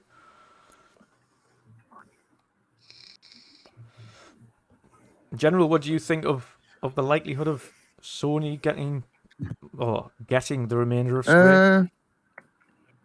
Yeah, I can see it happening. I mean, they work well together, so I don't see why they wouldn't just seal the deal already. You know, they might as well. It makes more sense that they would buy Square Enix. Yeah, because they work so well together. So, yeah. I mean, we've all said as well. It makes and doesn't make sense, because it's a case of, well, your games are never on any other platform anyway. So specifically your Asian ones, like your Final Fantasies, never see the light of day on Xbox now. If it's going to happen, it's going to happen within the next year or so, I'd say. Yeah, I'd agree. I think they're going to finish their deal with Bungie, so that goes through to completion. Yeah, and then they'll likely purchase Square Enix, unless Square Enix don't want to sell. But yeah, I don't know. Unless their blockchain gamble pays off. Probably, unless their blockchain gamble doesn't pay off, and that's when Sony will get them even cheaper. Yeah, exactly. Mick, do you foresee Sony taking over the rest of Square, or do you think they're just going to ignore that? It's sort of 50-50. I can't see them. I mean, we know that Sony aren't anywhere near as big a spenders as Microsoft or Embracer or any of these other companies. And out of, what they're going to get for it. Yeah. For a company that's already pretty much sided with Sony anyway, I just don't feel like it's worth buying, because they have such a good relationship anyway. It's not like it's ever going to change, because it's been like that since like the PS1 era. Yeah. So I can't see them changing unless something goes atrociously wrong within the company, between the two companies. Yeah. So that money kind of feels like it'd be better spent somewhere else to get something that you don't have, that you're not going to get. So for me, I'd say it's probably more 60-40. There's a good chance of it, but I feel like they probably would shy away from it to spend the money on something else. Yeah. That's possible, but the way we've been seeing Sony's purchases is companies they've been working with for a while. Like the company that made what was that game? The weird sci-fi game, rogue-like sort of thing. I can never remember the name of it. Returnal. Them. They've worked with them multiple times over the years, and then they finally sealed the deal with them. Yeah. So that's what Sony have been doing a lot, is buying companies that they have a long-standing relationship with. So how much did they spend on them? Do you remember? It weren't in the billions. Yeah, I've got a feeling it was quite cheap. Well, and I feel like it was cheap, but cheapish. Not cheap for us, cheap for them. But you know, I feel like they probably picked them up just because they were there, available, and they work well together. Yeah. But they're spending the big money on things like Destiny because they need the people that know how to make service games. Yeah, 100%. But it's the same with MMOs. They could need that Square Enix. And it is the largest on the market. Final Fantasy. Yeah. Yeah, for Final Fantasy. They could be an MMO that they want to work on for something as silly as Uncharted. Yeah, could be. We just don't know. So I do expect them to purchase it personally myself at some point. Yeah. I mean, the only thing, and this is, we'll round off the topic with this. The only thing I'm going more the 50-50 route. And the reason I say that is because if you think some of the management issues at the likes of Activision are bad, and I'm not just talking about from the sexual harassment suits and things like that, I just mean in general, the management of the studios, i.e. 5, 6, 7 studios working on Call of Duty. If you think that's bad, that management of in-house studios is terrible, have a look at the history of the development of any Square Enix Asian game. It's horrific. Like the Balan Wonderlands director came out the other day who's just finished suing Square Enix and having a lawsuit against them for the fact that they removed him a year before the game was to launch, and then said that the game would launch 6 months early, even though the game wasn't finished, and he told them the game wasn't finished. It was far from finished. They released Clearly it wasn't. Yeah. It wasn't finished, and he knew it wasn't, and he said that, and he had this huge post down there, and I said, this just encapsulates Square, to be honest, but Final Fantasy 15, which I've mentioned on a few occasions, as much as I enjoyed the game, that game took 10 years to create. It had 3 game directors. It had multiple creative directors. It had multiple art directors that have changed throughout the course of the development procedure. It went from being Final Fantasy Versus 13 to being Final Fantasy 15. It completely changed, stopped and started its development process twice. And that's just one game. But the entire of Square Enix, in the Asian side, is like that from top to bottom. They have the management problems they've got at Square on the Asian side is horrific. And that's the thing that I think is going to stop Sony from potentially getting them. Do we want the headache? If you think Microsoft have got a problem dealing with what they have with Activision and sorting out the sexual harassment issues and getting studios back running and happy again, if you think that's bad, trying to organise studios that have been notoriously poorly managed from top to bottom since the PS3 days, is going to be an entirely another headache altogether. And I don't know whether or not Sony want to spend a load of money to go, where do we even begin on getting this stuff organised? We've got a load of very creative directors. None of them agree with each other. These games are taking the best part of a decade to come out every time. Final Fantasy 15 was a decade. Final Fantasy 16's been in the works for about 7 years already. Forspoken's been in the works for about 4 to 5 years already. If you're talking about Final Fantasy 14, that didn't start great, but it's starting to get great now. There's multiple options. You've seen the Final Fantasy 13, then 13.2 and 13.3, and 13.2 and 3 were terrible. And that was because of management issues. So, do I think they'll get it? That's crazy. Possibly. But do I think they really want to get Square? And I think more on the Shom's front. We already pay for exclusivity. The game's already come here first and foremost anyway. We've got a good working relationship with them. Should we just keep it as is? Or just continue to buy exclusivity and know these games never will actually come to see the light of day on a rival platform anyway? I think they'll probably end up doing the latter. I think push comes to shove. I agree with Shom. Is it worth it? Probably not. For both monetary reasons and the headache trying to organize that studio. Well, those studios will be anyway. Yeah. But that's gonna take years, like to rebuild. For example, a whole team. You know, Yeah. if it's shitty, like you said, then it's gonna take a few years to actually get back on track. You know, to have a good team or something. So. Yeah, it's things I like don't grievances think. and like there's many creative people, as you know, they're very, very creative people at Square. They've all got these wild imaginations, as you can see by the universes they create, and they are very, very talented. The problem is you've got that many talented game directors at Square. They all clash, and they're all working on the same bloody games.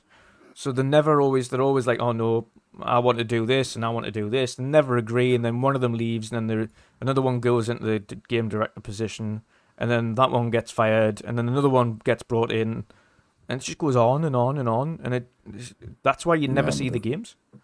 That's why the games take so long to come out. In 15, the game is huge all the way up until the final 3 chapters, and then it goes corridor, and then it's just one thing that you need to do. There is no more open world. The rest of it is this linear path, and then you finish the game for 3 chapters at the end. That's when you can see this was the game they wanted to make, and the last 3 chapters was them, Square Enix, from a shareholder perspective, saying, get the game out and on the shelf. Finish it, because we're sick of it now, is basically what happened to the end of Final Fantasy 15. The entire game was as they had designed it up until the last few chapters, and then it was a shit show. But It's crazy. it is what it is. Because Final Fantasy 15 was supposed to be Final Fantasy 11 Yeah, or something. 12, I think it was something ridiculous. 12, yeah. Yeah. Yeah, it took that long, but that's Square as a whole. So yeah, I think as a whole, I wonder when the Final Fantasy will come out though. the final one. When the final destination film comes out.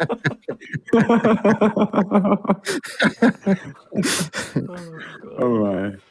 I think I just broke Dutch. You tickled us with that one. I wonder when the Final Fantasy will be though. Oh god, I like that. Yes, on a slightly more, should we say, matters regarding today. May the 4th be with you all. Star Wars Day, of course. And also with you. And also with you, thank you. Good Catholic.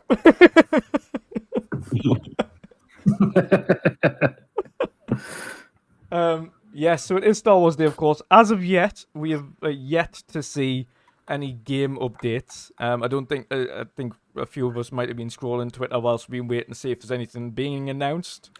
Yeah, I've been checking. Yeah, Nothing yet. nothing as yet. Nothing from Jedi Fallen Order 2. I kind of hoped they would. Of course, we got the trailer for Obi-Wan Kenobi, which looks awesome. I can't wait for that. But in terms of Star Wars as an IP, I know, Pat, you've played a little bit of Jedi Fallen Order. I don't know whether or not you played the Battlefront games or anything like that previously when they came out. You're like, oh wait, I might have done. Yeah, I think I played the Battlefront. I can't remember, but I think I played it. Yeah, it's Been a long yeah. time. I've played that game for sure. Yeah, it's been a long time, but I for sure I played the Battlefront, the first one. Yeah. And yeah, What did you think but of the not first one? for that long. Yeah, it was pretty good. I like the combat, the shooting and stuff. it was a game that I might want to play more, but I couldn't get like really into it because I was more playing other games that I was focused on at that moment. Yeah. But for what I know now, for what I've played, is the combat and the shooting and that kind of stuff. That it's really cool. The all the big I don't know how you call it, but the big machines that are in the game, Yeah. it's it looks really good. Yeah, the game looks really good. But it's been a while since I played that. So Yeah. And what did you make of Fallen Order? I know you mentioned you've yet to finish that game, but you have played it and you did enjoy it. But what did you make of it all in all? Were you kind of excited to see more of the new one? If I wanna see more, I really need to continue the first one. Yeah. To get more into the story, know a little bit more about the characters, because I'm unknown with all these Star Wars characters, and I know a few, but it's not that much. But yeah, like I said, if I want to know more, I just need to get back into the first one. Are you on I played quite a while, but- about Battlefront? No. Jedi Fallen Order. Oh, Fallen Order. Right, okay. Yeah. So I played quite a while of the game, and so far, for what I've played, it was really good. So I might jump back into it to get to know more about the story and the characters and stuff, and then who knows, that in the future I'll jump back into a new game. Yeah. I need to do exactly the same. I need to finish Jedi Fallen Order. You need to. The ending's awesome. I 1,000-pointed that game. It's fantastic. I haven't 1,000-pointed it, but I did finish it, and I do want to go back to it because I haven't been since they put the next gen patch on it. Oh, yeah, that was a nice upgrade. That. Yeah. So I was a bit upset that I'd 1,000-pointed it because I have nothing to do. Yeah. Yeah. Then it's a good time for me to jump back in. Yes. Yeah, definitely. it is. Yeah. But yeah, I mean, if it's hard to say because of course you're not a massive Star Wars fan, but of course, are you going to jump into Jedi Fallen Order and finish it off and see what you make of it? I think. Yeah. I don't. You probably. Where did you? Definitely. Can you remember where you got up to on the game? Where I ended? Yeah, where you got up to? Stopped playing it. Yeah. Oh my. I've no clue.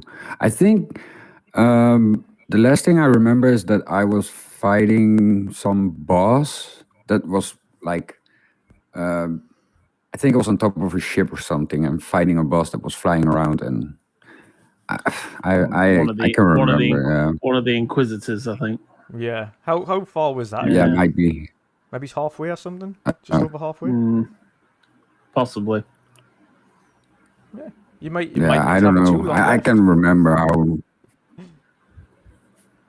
Sorry. I'm saying you might be about halfway. You might not have too long to finish that game. Okay. I would definitely recommend it. Let me see. Such an awesome and it's a great story. To be fair, the only I've mentioned this countless times, but can I have a Jedi robe in the next one, please? Can I? I don't want to be in a poncho. Yeah, the ponchos were crap. I'll take the poncho. Yeah, Jen can have the poncho. If you completed the game and you did a new game plus, you ended up with the Inquisitor armor, right? Which was cool. But yeah. But that don't feel right. A Jedi wearing that. Yeah. Jen, oh god.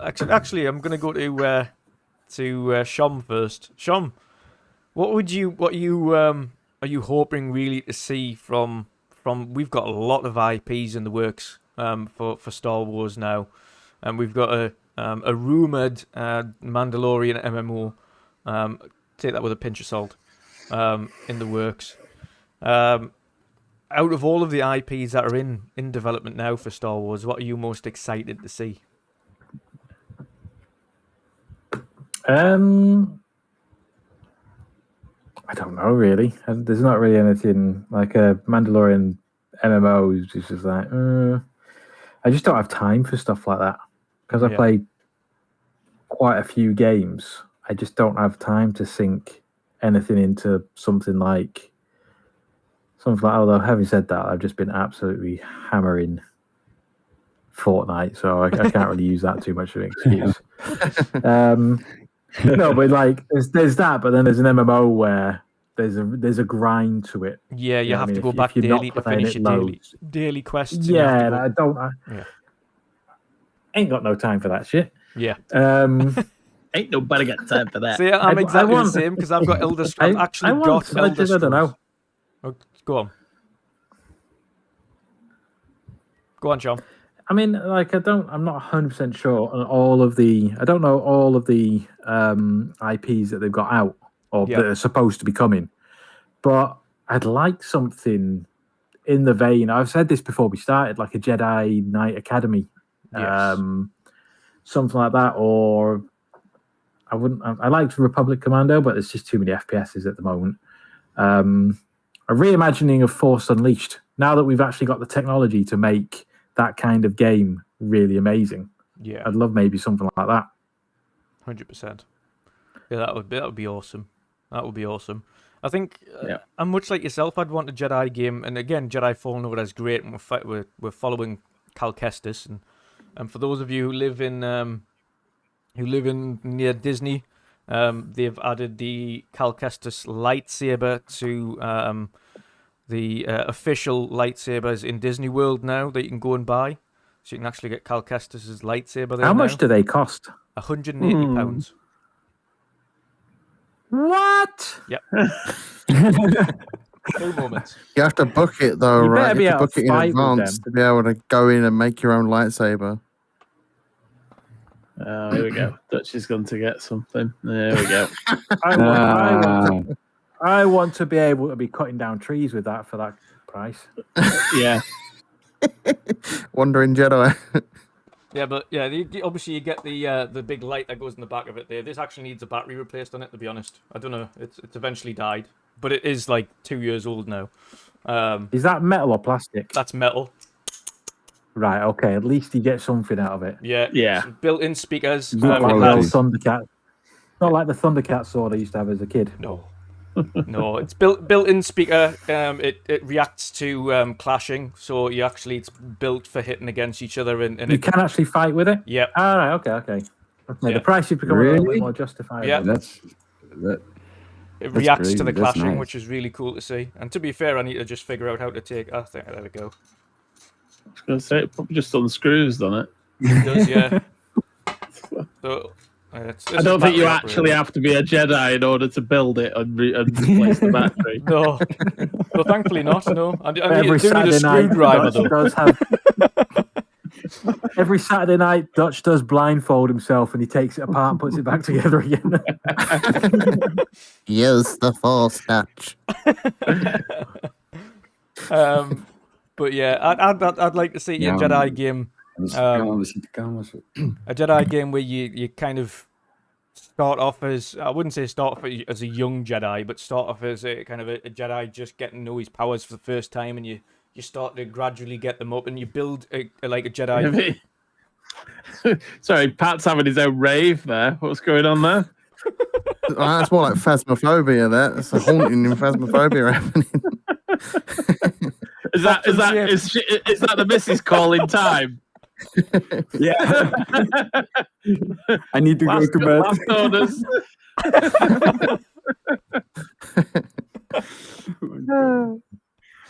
But yeah, I'd like to see a Jedi game where it's essentially create your own, but you have a story, but you create your own, and you've got ability points, and you build them up, and you, for instance, say, okay, well, you're either extremely good at the sword fighting aspect, or you build up, you're extremely good with your force powers, or such and such. So a bit like more of an RPG, but keep it in the vein of the fighting type that you would get in Jedi Fallen Order, but have like more of an open story, and maybe a little bit more of an open world to it. I think that's probably what I would love to see from kind of that. And again, So go on.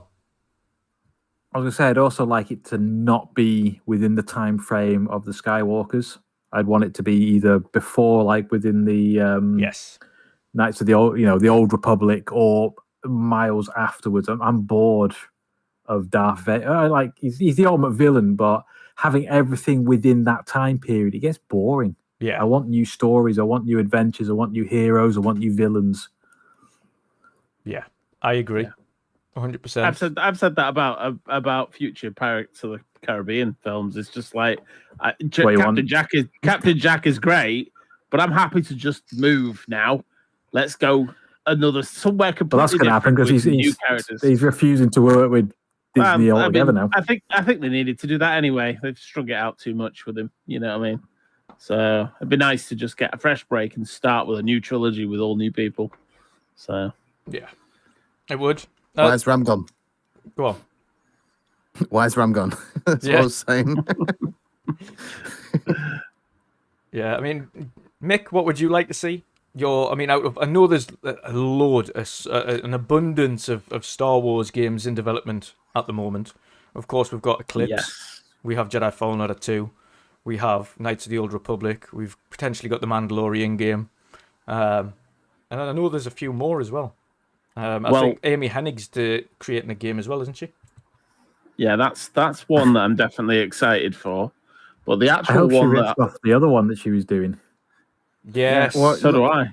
Sounds and looks like that's what she could be doing. It does sound like that, yeah. So 1313 does sound like it could be. Yeah, just rip that off. What we saw of it looked amazing. I can't believe it never got finished because it looked almost complete. So, and we keep getting bits of it leaked over time, and it makes it even more infuriating. Yeah. So yeah, that's definitely up there. But the one I was actually going to say was the one made by Massive, the one that the Ubisoft team that make Division. Oh yeah. I forgot they were doing one actually. Yeah, and I do like Division. Me and my mates have played that and done a lot on Division. And if it's a kind of ground-based Stormtrooper-esque shooting mechanic sort of thing, then that'd be a nice. As much as I'm looking forward to Fallen Order 2, I would like a sort of more battle-based cover shooter with stormtroopers. Yeah. Hey? What are you saying, Sean? Yeah. It's an Ewok base builder. Oh, don't. Just an Ewok and you're building it. You're building your base in the Ewok castle defense. Something like that. 7 days to Ewok. But yeah, a Division style, the team that make Division making the Star Wars game, it's the one game that we haven't actually seen anything from. All we know is they're making one. Yeah. So I'm interested to see how that comes out. I want something outside of the Jedis as well. I think everything based around Jedi does get a little bit stale. I was going to say, even potentially, like I mentioned before, doing the whole Jedi start from scratch thing, but it would probably be better to just have maybe a force person that you have, and you have to make those decisions, and it, depending on your actions, depends on what route you end up taking. Do you end up being dark side? Do you end up being... I think that's been done too much. Yeah. I'd like something like, what was the Book of Boba Fett? Like, I know that some people liked it, some people didn't, but something where it's grounded well within the Star Wars universe. Yeah. But you're not a Jedi. You're not, you haven't got this, I'm an orphan, and all of a sudden I have these powers and I never realized I had. You are just within that universe. You come across Jedi, you come across Sith, but you're a bounty hunter or you're a warlord or you're something within that kind of remit. Smuggler, yeah. That's a good point. Yep. That's a good point.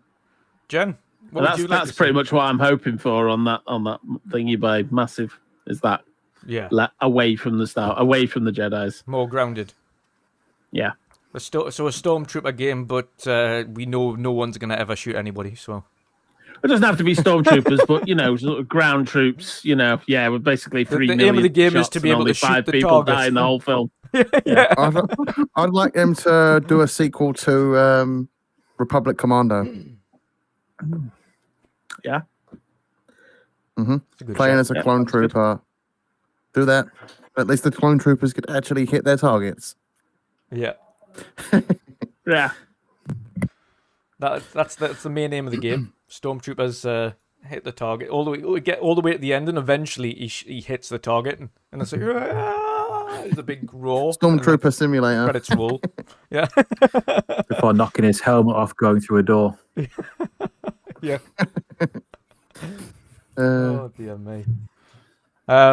But yes, and of course, since last week when we were talking about the announcement of when are they going to announce the Xbox showcase? Well, they announced it the next day, so that is this is the second time this has happened. Yep. Now. But yeah, it's awesome. Obviously, it's coming June 12th. Midweek Mix-Up will be covering it live. I'm going to organise a show beforehand, so it'll be a couple of hours before the show goes live, as a last-minute predictions with some guests. So we're going to get a few people just rolling in, say 15 minutes at a time, get a few predictions from a few people from the community, what they'd like to see, etc. Different kind of podcasters, different personalities, etc. from the community. Last-minute predictions. And then, of course, we'll go live with the show at 6 p.m. UK time, 7 p.m. European time. And that would be 4 p.m. Eastern, is it? I think it is. So, it's gonna... Sorry, 4 p.m. 1 p.m. Eastern. Yes. No. Yeah, that sounds more like it. Yeah, 1 p.m. Eastern. Yeah. I didn't want to say anything, but I was like, sounds a bit close, that. Brain fart. But yes, so thankfully we have now a showcase to look forward to. It isn't that far away now. It's just over a month away. So not long. Let's have some early expectations here from ourselves. We'll get more clarification close at the time and see whether or not we've stood by those. Halo ODST2, please. We've stood by those. I'm going to keep saying that. Yeah. And for those of you who are channel members, by the way, Marion has showcased the new emoji, but that is our newest emoji because we've awesomely hit 15 channel members. So we have the new Xbox Bethesda showcase emoji there. So, of course, that is in preparation for the showcase coming up, so you can all spam the living daylights out of that in chat when we're watching it. But, yeah, that's the new emoji. If you want to be a channel member, of course, you get access to all these awesome emojis, including Timeout Vin, which is required on a daily basis. And soon probably time out Jen, because I'm going to keep bringing up ODST2. No, that's fine. We're okay with ODST too. Yeah. Just not the game beginning with S. Yeah. The game that shall not be spoken. Shall not be named. But yeah, I'm gonna get. I know Pat, you're always so restricted, and you're like, no, I just want to be surprised. But I'm gonna ask you to choose one thing to be that you want to see specifically. That if you were to get super excited, what game would you want to see shown off at that showcase? I think because we have this Hellblade 2 coming, yeah? Yeah. But we've also seen Project Mara. Yes. I'm actually looking out for that one as well. Maybe, I hope that they may be showing some more stuff from what we see now. Yeah. Because that looks so realistic and so good. I hope that they show something new, even if it's like a small thing. Yeah. That's one thing I'm looking for Awesome. on the showcase. Yeah. Well, you never Project know. Mara. I've got a quote for you here Yeah, who from knows? from the I think it was the Xbox 2 podcast. I think it was actually, and it was. I do believe it was Jez on the Xbox 2. He mentioned whispers on the grapevine, and of course he does speak to a lot of people. As far as he's heard, all 23 studios that they currently have submitted something for the showcase. Some of them have submitted multiple things for the showcase. Nice. It could be a case of it's coming down to cutting out things that they don't necessarily want to show now. But each studio has provided something to show. So there is basically everybody's got something, and everyone's ready to show something off for their games. It's up to now Phil Spence and the rest of the team to say, okay, so how do we organize this? What are we not including this year, and what are we showing this year? So everybody's good, everyone's ready. So on your hope to see potentially something more of Project Mara, we know they've been working on it just as long as Hellblade, if not longer. There's a possibility. There's a possibility that dream may come Would be true. nice. Yeah. Who knows? But Who knows? yeah, you know the rest. Let me surprise me, and we're gonna see maybe some Forza Horizon 5 DLC. Oh, yes, that is a key one. Yeah. I think they need to. Yeah. And I think it's going to be a shadow drop. I think Forza Horizon 5 DLC available tomorrow, like they did with the Sea of Thieves, where it was like available next week. We're like, holy shit, next week? Whoa. I think they'll do Who that knows? potentially for both Sea of Thieves and for Forza Horizon. I think Sea of Thieves have something ready to roll soon, Mick. He's And I think Forza Horizon, I definitely think they've got something ready. I know they've been doing They testing should. on an expansion, but we don't know what it is or what it's about.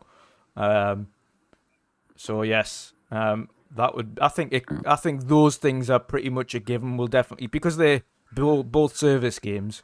I think it's a very high possibility we'll see the updates for them.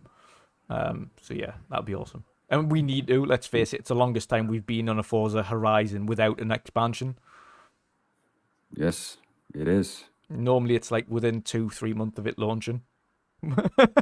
Yeah. We're 6 months down. And It'll be a big expansion, though. yeah, it will be big. It'll be massive. It will be. Yeah. Jen, I know you've said ODST. I was going to say it again, but no, I won't say it. I'd like to see a Gears of War spin-off instead. A I'll say spin-off. that. Okay. Yeah, set in the Pendulum Wars so it ain't revolving around the Locust. Something a bit different. Maybe a first-person shooter. Okay. Yeah, that's different. Any other surprises you want to see?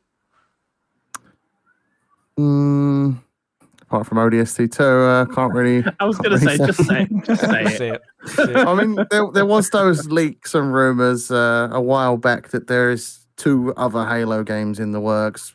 One is probably the Battle Royale with Jez Corden saying that is going to be separate from Halo Infinite.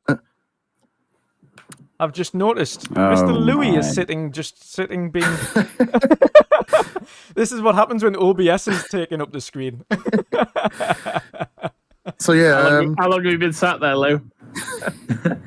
I've been sitting here for like probably 15 minutes, but it's been fun listening. What's up, guys? What's up? how's it going, mate? Oh, dear me. How you guys doing? Oh, we're good, brother. Too bad yourself. Happy to jump on real quick with you guys. Hang out.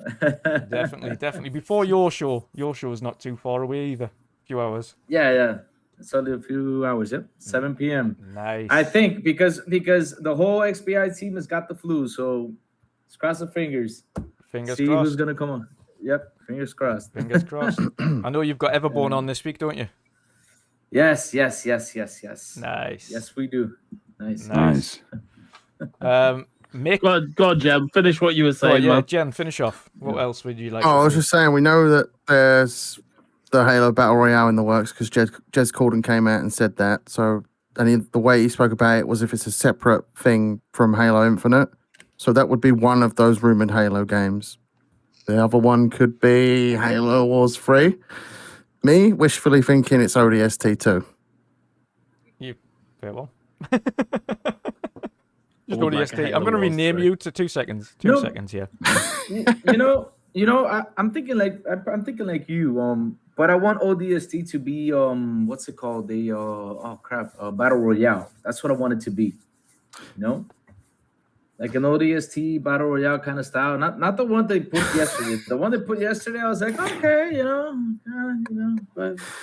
What do you think? I don't expect them to do that because this Halo Battle Royale will still tie in with Halo Infinite. It's just being launched as a separate entity as well, and you'll be able to play it just through the Halo launcher. So I don't think they'll have it as an ODST thing because your Spartan is still there. So you'll still be earning stuff for your Spartan there, and the Battle Pass will still be the Battle Pass for the Battle Royale game. I got you. All right. Yeah. And Triumphant Design there, he is correct. Coalition is making a new game that has nothing to do with Gears. So that'll be interesting. Most definitely. Can you imagine that the Coalition game might be the Mandalorian game? You never know. We've heard it's one of the Bethesda studios that's working on that. I think it was ZeniMax Online. Sounds as if it could be an MMO. I'm hoping it's not, though. I think it was meant to be an MMO. And it depends on the way they do it. I mean, they've learned a lot from the ESO, which has now become a great game. It wasn't at the start. Yeah. It was bad. if I by any chance, was on the beta for that. It really wasn't. No, it was terrible. Yeah. if by any chance it is a Mandalorian MMO, I fully expect it to be based around the time period where the Mandalorian Civil War went on. So Yes. that's where I expect it. Yeah, that's a good shout. Yeah. Mick, what about yourself, brother? Surprises. What would you love to, in your wildest dreams, when Xbox unveiled this showcase, what would you love to see? Wildest dreams Yes. would be Fable. Yes. I would love to see Fable. I don't think we will. I'll be honest. I genuinely still think that we're a bit out, unfortunately. Even though we seem to have known about it for the last 7 years or something ridiculous, it still feels like it's not quite there. So, wildest dreams would be Fable. Yep. More realistic, I think. Well, obviously, we're gonna get some Starfield news. I noticed. I think it was Marion in the chat again. Said a 10-minute feature thing on Starfield. I can't see them putting. Usually the shows are about 90 minutes long, so I can't see them doing a whole 10 minutes on Starfield. I can see them doing like an after show thing where they'll say, here's a couple of minutes. Forza. Yeah, and then they'll say, you're interested, go over here and watch this, or they'll be come back later for the for a show tomorrow with some of the Xbox team where we'll be interviewing the devs, and it'll be a bit more in depth with that. So I think that's more likely. I'd say probably a few minutes at best with what we'll see with that per game. I do think that Starfield might get a little bit more attention than some of the others, though. 100%. I think I foresee it. Either Sean mentioned there, of course, they did it with Forza.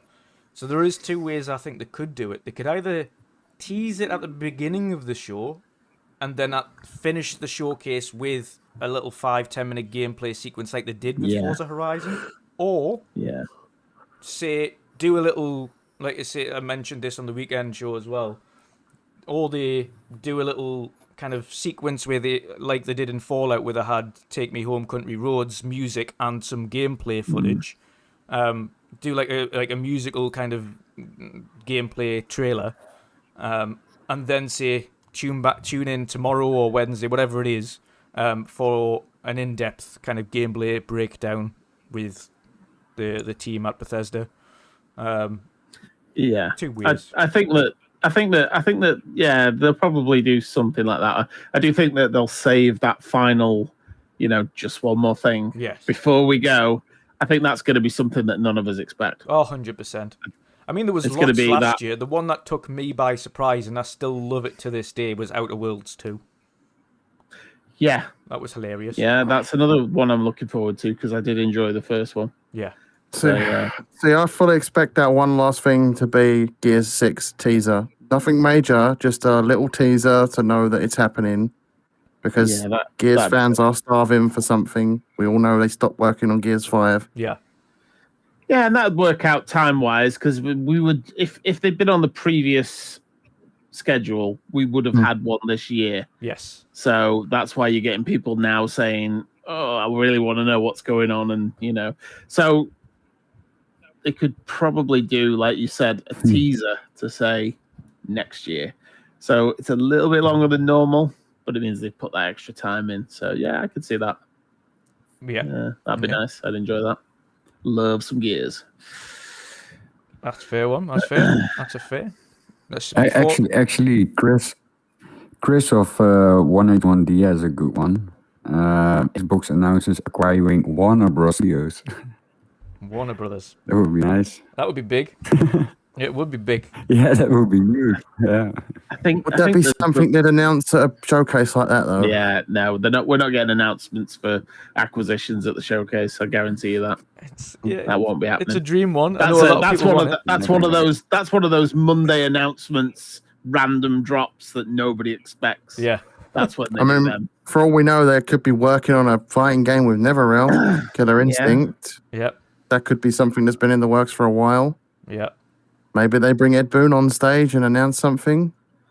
And the problem with Warner Brothers though is I think they've openly said it's Discovery that want to get rid of it. Yeah, and they're trying to get rid of it, but they're not willing to sell the IPs with it. So what you're buying is a set of devs. Yeah, which is they'd have to good, but then you don't want much money, then, do you? Yeah. You don't want to pay. You don't want to pay much because they're not coming with the IPs with the games that they make. Yeah. So. Yeah, they're going to struggle to sell them separate without selling the IPs. Well, no, that depends. Depends, because you could say, well, I'll buy the studios, but then we will lease the thingies for 20 years, the IPs for 20 years. The IP. It'd have to be a big lease, wouldn't it? Like you just said, 20 years would be would be enough for someone to say, I can see them doing that with Mortal Kombat. Yeah. But not with a major... like a DC IP, like a Batman or something like that. And stuff. Yeah. It's a bit of a grey area, that one. Everyone wants it, but no one wants to pay for it because it's not coming with everything that we want and everything that they want. So, Sean, what would you like? Surprises. What would you like? The wildest dream surprise. What would it be? I want to see gameplay. Yep. Of what either I can't remember the name of the dev now. Let me have a look. In Exile? Compulsion? No. Undead Labs? No, the Prey devs. Arcane. Oh, yes. Whatever they're working on, either Arcane. Are they not working on two things? I think they're working on Redfall. Machina as well, yeah. Machina. Because you've got Arcane Leon and you've got Arcane. What's the other one? Yeah, I know. I can't remember the name of it, but you are right. Studios. There is two. Yeah. So I'd like to see what the other one is. Yeah. The one that's not Redfall, and possibly even what Wolfenstein devs. Machine Games. Because they're working on Machine Games. They're working on Indiana Jones and possibly something else. I do hope. So I think it's too early to see some Indiana Jones. I think we'll see in-engine footage, but no proper gameplay. Yeah, like an actual trailer, not just showing his hat on the desk. Those two. Those two are two of my favourite devs. Yeah, so I like Indiana Jones, tremendous developers. Indiana Jones just using his whip. That's it. Just... What's the context for the whip usage? No comment.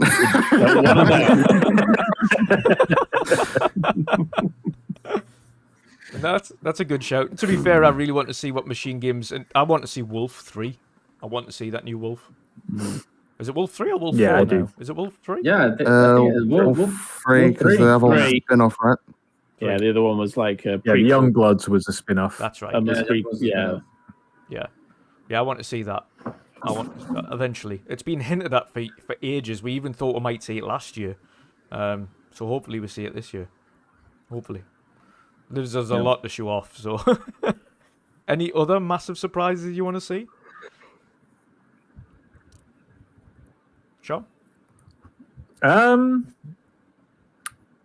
Something I don't. It's hard to say. I just want something that would just absolutely blow us away, that nobody's expecting. That you just kind of have that holy crap moment. Yeah. What that would be, I don't know. I've not got the imagination for it. Darth Vader the musical. To be fair, I mean, even last Yeah. year we had a few holy shit moments that I don't think anybody expected anyway. So, I mean, and we didn't expect the games or the announcements, so I think it could very well be that we'll get several of them this year. What do you think they might? I mean, I want. Go on. I want something in the vein of when they bought Ninja Theory. Like, you know, and I know it's not. I don't expect any accuracy, but that whole that moment when you've gone, holy shit, they've done that. It was like 5 in a row, though, wasn't it? It was like, oh, we've just got these, and we've just got these, and we've just got these, and we're like, yeah, they kind of like, oh, you've got Compulsion. It was just like, that's a bit of an odd one. I think when we watched it, I was like 10, 15 seconds ahead of you. Yeah. And it was just one of those, what? And then you were like, whoa. And I was just like, oh, crap. And then you were like, what? You can't believe they've done that. So, I mean, within the gaming space, I want like a holy crap moment. Like you see something, whether it's kind of like graphically so impressive or an IP that everybody wants and beloved, exclusive Splinter Cell, or, you know, something like that. Sweet. And our surprise guest at the end here, Crazy Louis. What's up? What am I expecting? What would you love to see? Wildest dreams predictions for this showcase. Whoa! Wow! Ooh. I mean, first of all, I would love to see the Indiana Jones game that there was a teaser trailer a few months ago. Nobody's been talking a lot about that. Yeah. I want to see the Indiana Games thing going on. I also, Rise Son of Rome 2. I wish we could get it. Wish we could see it. See more gameplay of State of Decay 3 too. Yes. Because really, supposedly, State of Decay 3 is really advanced. Since we last read or something, they were like a pretty much advanced stage, right? Yeah. Yeah. Also, I bet you there's gonna be more Scorn gameplay probably or something, because we know Scorn is coming out in October. Yeah. A Plague's Tale. What else? What's the other one? I forgot. Yeah, good one. Contraband. I want to hear about Contraband. Yes. That's not been talked about either a lot. Avowed. Also, I want to see some stuff about Avowed. What else? There's so many in there. Every time you say one, all of you, every time you've said one, I've gone, oh shit, yeah. See half of these things at this showcase. Yeah, be mind altering. There is a lot of stuff going on in Microsoft that we're waiting for to see. What would be your key one then? What would be the one that would make you go, holy shit? Like if they showed that off. Wow. Oh, Doom 3. If they showed off Doom 3, I would go nuts. You do. If they came out with the Doom 3. Yep. Big Doom fan. Well, I would go crazy. Also, wait, one more. Wait. Now this is the biggest one for me. GoldenEye 007. If they announce that damn GoldenEye, oh man, that would be yeah. The Golden nice. Man. Can you guys imagine that? I would go crazy. That GoldenEye 007 the remake. It's gonna be my god. It's gonna be a midweek mix-up night of playing Odd Job. Yeah. Running around as like 12 odd jobs all throwing hats at each other. Yeah. Oh, it'll be awesome. There's a few more that we've got in the chat as well. So of course, Rise Son of Rome 2. There was hints previously that they were potentially looking at doing that, but it was going to be multi-plat. To be honest, I don't care as long as I see a second one. I really enjoyed the first game and had promised. There was things that could change. Of course, no game is perfect in my opinion. Of course, some people might disagree with that. They might have a game that they class as perfect. But Rise had a lot of potential. The story was great. The graphics they hold up even to this day. It looks phenomenal even now. But yeah, I think it had promise. I think they were talking about they were doing something like that, but it was going to be multi-plat. So we shall see. Fingers crossed on that. We forgot my my right nut is itchy. What a hell of a name that is. Manscaped.com. Yeah, Manscaped. Yeah, 20% off with MWMU on Manscaped. Specifically for you, nuts are itchy. He wants to see Indiana Jones at the showcase. Yes, I think we all do, to be honest. I think we can't wait to see what they're making with that. That's awesome. What else did we have? I know we had Studios said Rise of Rome 2 to go along with himself. Triumphant Design mentioned, of course, Compulsion Games are making a Southern Gothic horror game. So yeah, of course, that would be intriguing to see what Compulsion are working on. Just to correct you. Yeah. That quote you said about all the people, that thing you said about all the people, all the studios handing something, that was Randall Thor, not Rand, not Jez. Jez. Okay. Rand, thank you. It was one of the two. Just so we're correct. Yeah, just to make sure. He did it while he was guesting on another podcast, but I can't remember which podcast it was. Right. Chat, don't forget to leave a thumbs up. Yeah.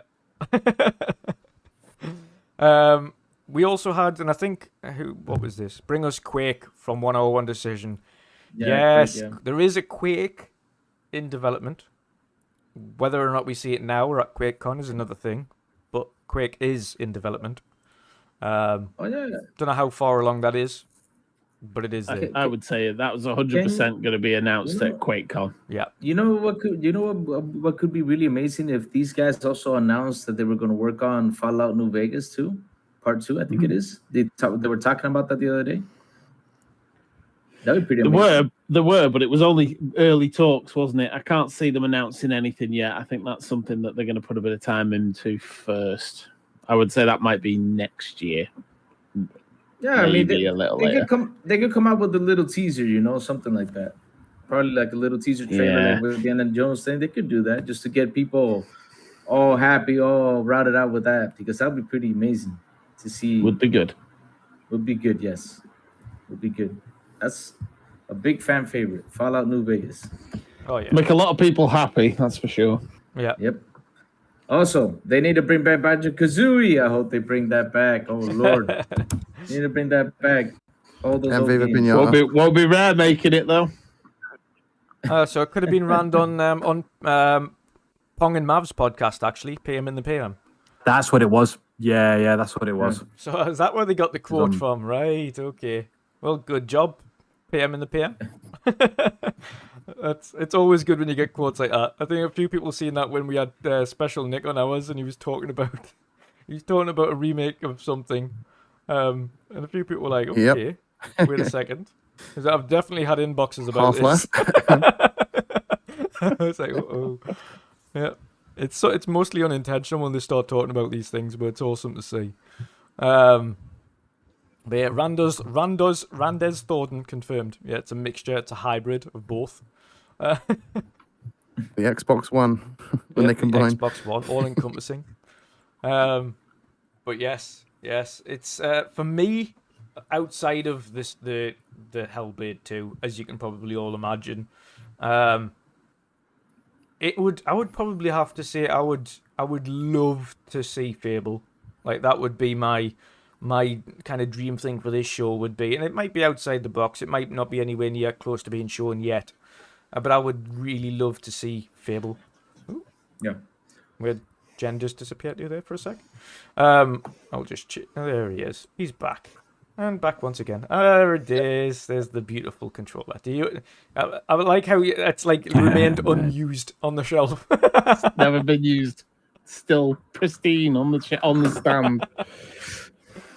I'd love to see Fable. Obviously, you've got a controller. I've made an Xbox out of it, so we both want to see it. Yeah, it's just one of them games that kind of sticks with you. It's one of the first for me, one of the first proper RPGs I played, like Western RPGs I played on Xbox. It was just, it was such a wild and wonderful world, and having that the thing where you could be mean or evil, You could kick people. You could decide to sentence people to death. You could smite them. X, Y, and there was just so much that could happen. It was hilarious.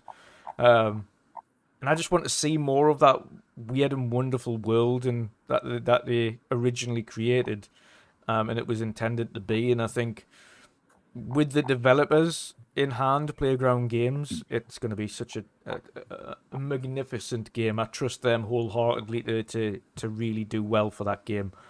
I know they won't mess anything up. I think they're going to put a lot of effort in. Let's face it.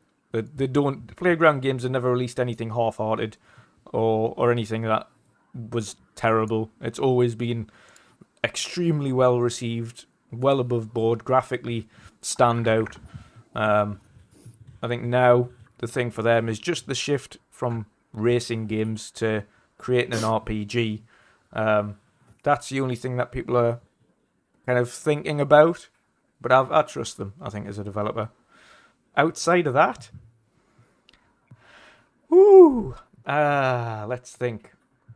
Outside of that, I think with Fable they'll get the humour right as well, because it's very British humour and they're a British team. Yeah. So British humour, British team. I think it'd be awesome. Outside of that, I just, you know where it is.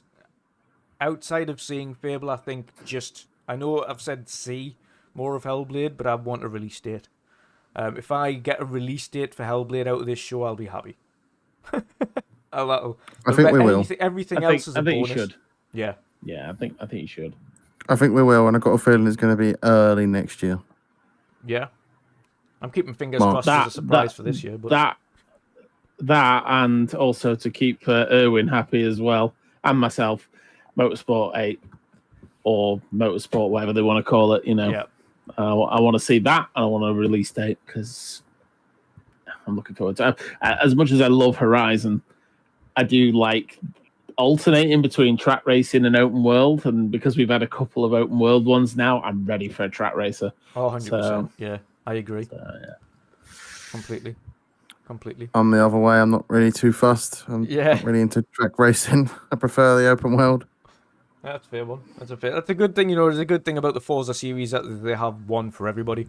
If you want a not so serious off-road open world, even game, better if you like both. Yeah. Yeah, and if you love racing in general as a whole, then you're spoilt rotten.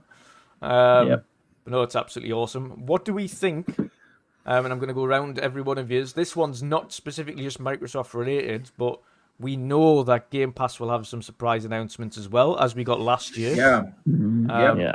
We got a lot of them last year. We know, obviously, Stalker 2 was going into Game Pass. We then got Atomic Heart being announced as going into Game Pass day one.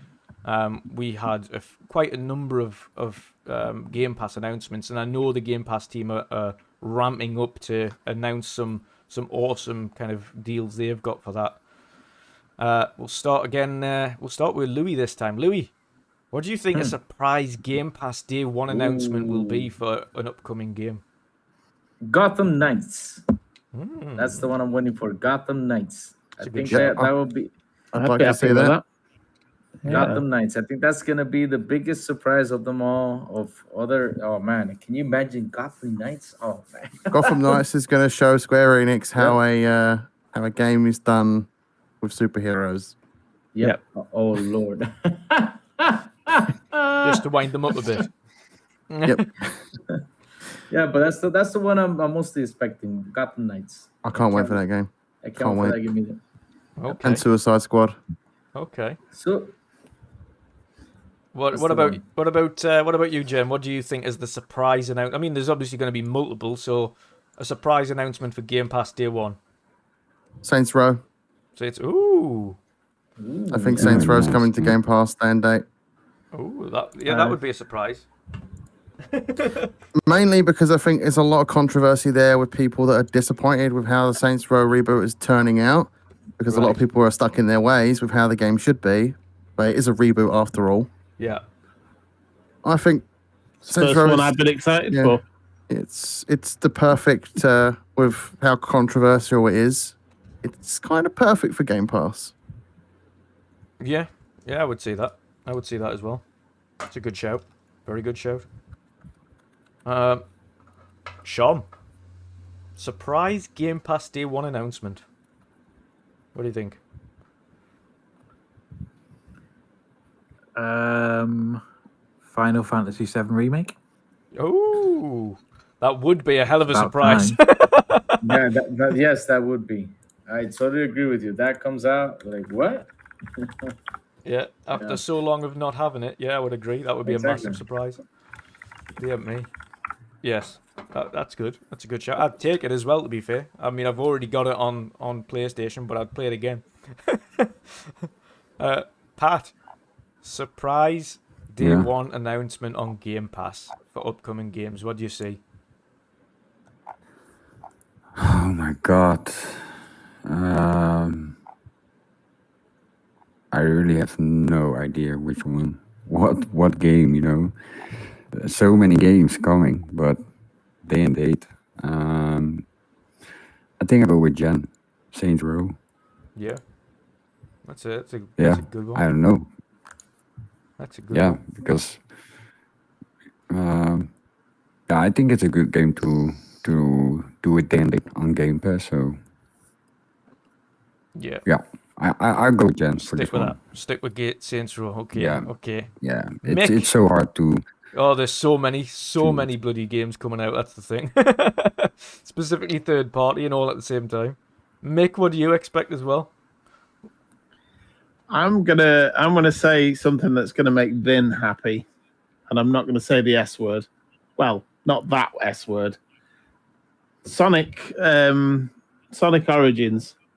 Oh, okay. Because they've got a partnership, haven't they? There's quite a good partnership going on with Sega and Xbox. Yeah. And I think they might put the new Sonic game. Because I was going to say Saints Row, like Jen said, but yeah, my other one was Sonic. I think I could see that going in, That's a good and shout. them sort of going in with Sega a bit more after the success of some of their other games that they've had. I can't think what it's called now. Yakuza. Yes. And some of the other ones. So yeah, they were very happy with all the success it brought them, and yeah, I could see Sonic hitting Game Pass.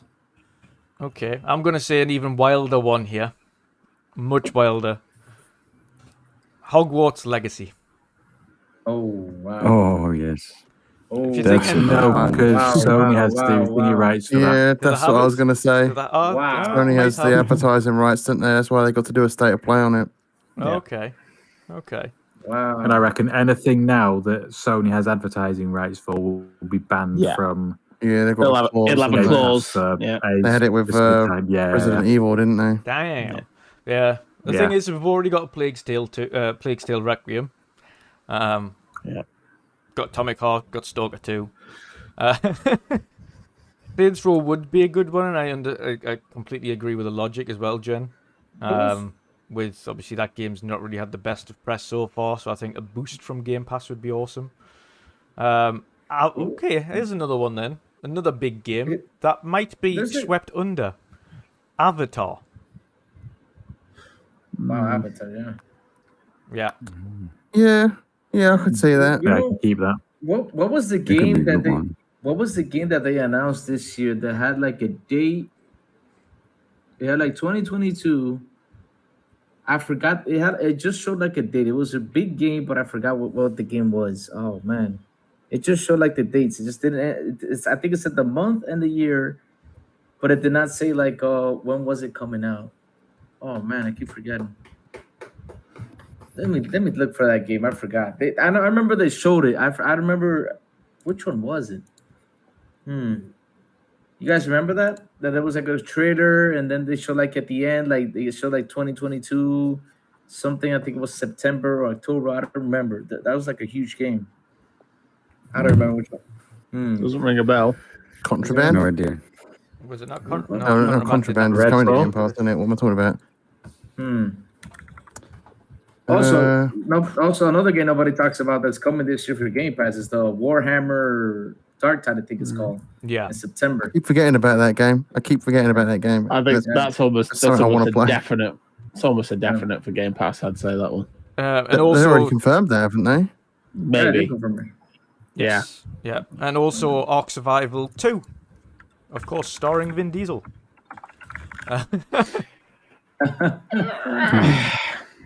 Hey, what do you think of Test Drive Unlimited Solar Crown? Oh, yeah, that would be a good one. I mean, yeah, I think that could potentially require the audience as well.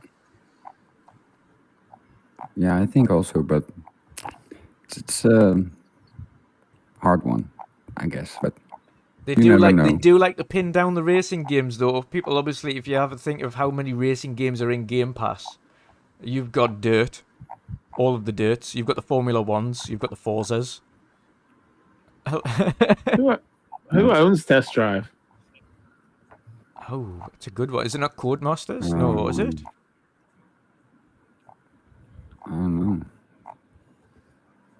Does anybody in chat? Anybody in chat know with Test Drive on Solar Crown, the new one that's coming out? Who owns and creates Test Drive? If anybody knows in chat. Publisher is Namco. Was it Bandai Or Namco? Nacon. Nacon. Nacon, that's it. Yeah. Okay. Right. No, Okay. Nikon. Yeah. And Big Ben Interactive.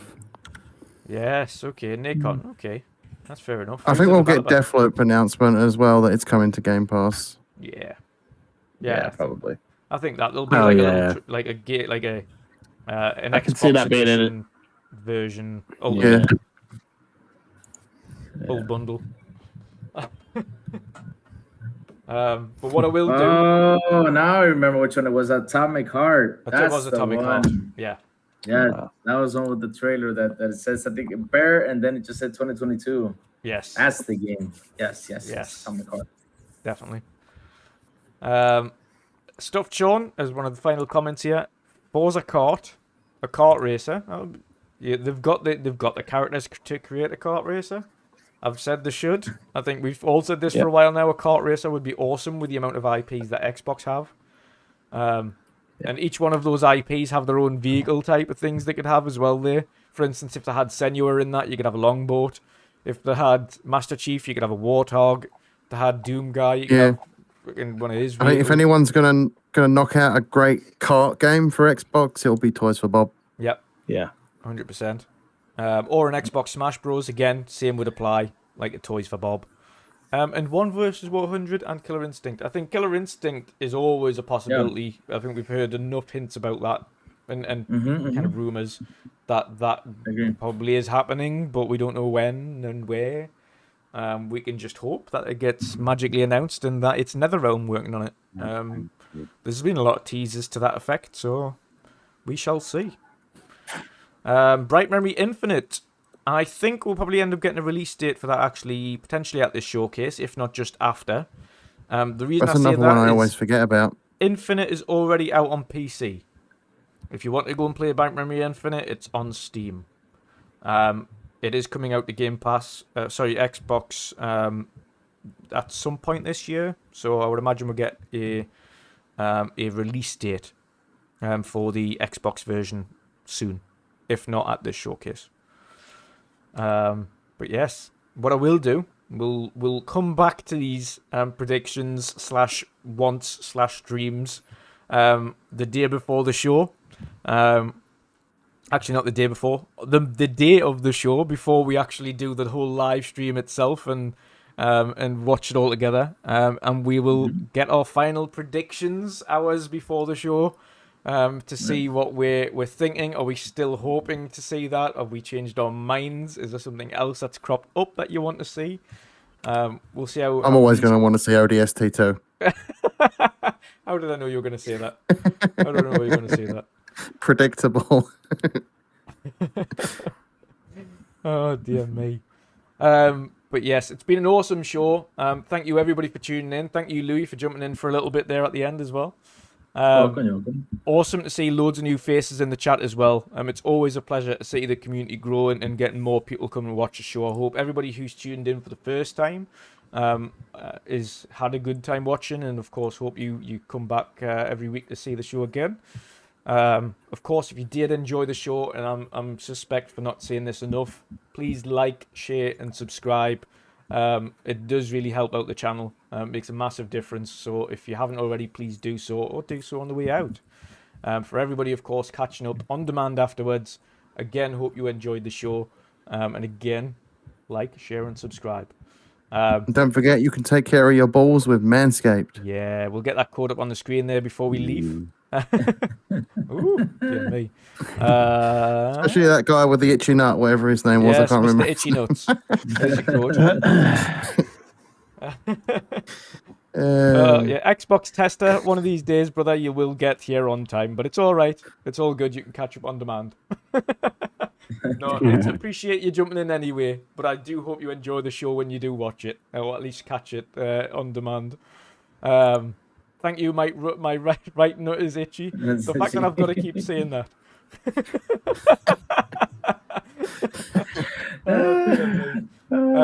But yes, thank you everybody. Thank you, Ray Old, and everybody new that's coming in this evening. It's been awesome. Good chats. But we will get on with the outros first and foremost. Our regular panel. Mick, please, brother, let us know where they can find yourself and what you've got coming up. Yeah, I've like I say, I'm just streaming with you guys at the moment on a Tuesday, and sorry about that. And wife just came in to see me, and then she just ended up kicking the dog cage, I assume, because that was a scream for pain. Yeah.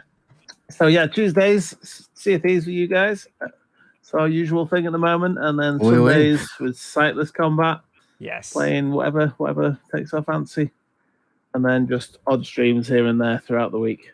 Nice. And of course, as always, I will put links to all of these chaps underneath the show afterwards. I do need to amend it for this week because, of course, we had a different Mismash panel. So amend it and get the links to his both his Twitch and his YouTube on there as well for Mick. So make sure to support all these guys. Next up, before we go for the next one, shout out to Kruma. First $5 super chat. Thank you very much. He says, first time seeing the show. Look forward to the next one. Well, thank you very much, and thanks for the support. Much appreciated. Next, Patcher, brother. Let people know what you've got coming up and where they can find you. You guys can find me on Twitter, of course, Petru070. Also on Twitch, streaming when I can, if I have time. So make sure to keep an eye on social media for when I'm live. And what I've coming up, got some Fortnite gameplay. Also, if you guys didn't see it, yesterday we dropped a video on the channel. So if you didn't see it yet, make sure to check it out. Pretty nice game. Yes. Also, we're gonna jump in some different games. So yeah, like I said, keep an eye out on the social media, and you'll see when I'm live. So. Definitely. And probably jumping in on Sea of Thieves this Tuesday. Yes. Oui. Sea of Tuesdays. Oui. Yeah, man. So, but a big shout out also to everybody in the chat. Thanks for coming, and hope you enjoyed it, man. Awesome stuff. Next up, Shambhalon, brother. I know you've had you had a long shift at work as well. A busy shift. I know yours. It's maybe it's not so long on the hours, but it's definitely busy on the actual requirements. So I know you're tired, but let people know where they can find you, brother, and what you've got coming up. You can find me on Shambhalon on Xbox, on Twitter. And I don't know what I'm doing. Sleeping probably. I'm day 5 into a Sleeping, more Fortnite, a little bit of Halo. I didn't even get a proper day off. Yeah, I mean, like my last day off, I had to travel up to Inverness because my wife was having an operation. Yeah. It was only a minor one, but they had to put her under. So I had to go pick her up, and then the next day I was knackered. So I didn't even feel like I had a day off last week. So I feel like I'm on like day 60 of 67 without a day off. I'm knackered. I'm so tired. What are you doing, Mick? A little face. And just the thought of working that, but I remember that, and Yeah, I don't envy you, No. mate. I'm He's like, sorry. "Yuck." No. It just feels like I've gone 2 or 3 weeks without a day off. When I know I haven't, but that's just how my body feels at the moment. Yeah. It's just one of those. It's horrible, and I just want to leave. But I've seen my rota. I'm off for 2 days, in for 3, then I'm off for 2 again. So hopefully maybe I get some rest. But yeah, you can find me in those places. I'll probably be playing Fortnite, maybe Halo. I get bored of Halo quick though. It's not my favorite. Yeah. I also might try see if I can. I say platinum, but we don't have platinums on Xbox. But platinum, 1000 G. Elden Ring. Oh. They need to sort that out. That's one thing that PlayStation does better on achievements. Yeah, is I that. agree. I wouldn't mind, but they used to have a card system for 100% in games on the 360, and they stopped doing it. Yeah. So I might try and max out Elden Ring at some point. I only need to get a couple of collectibles of stuff, so I'm not too far away from that.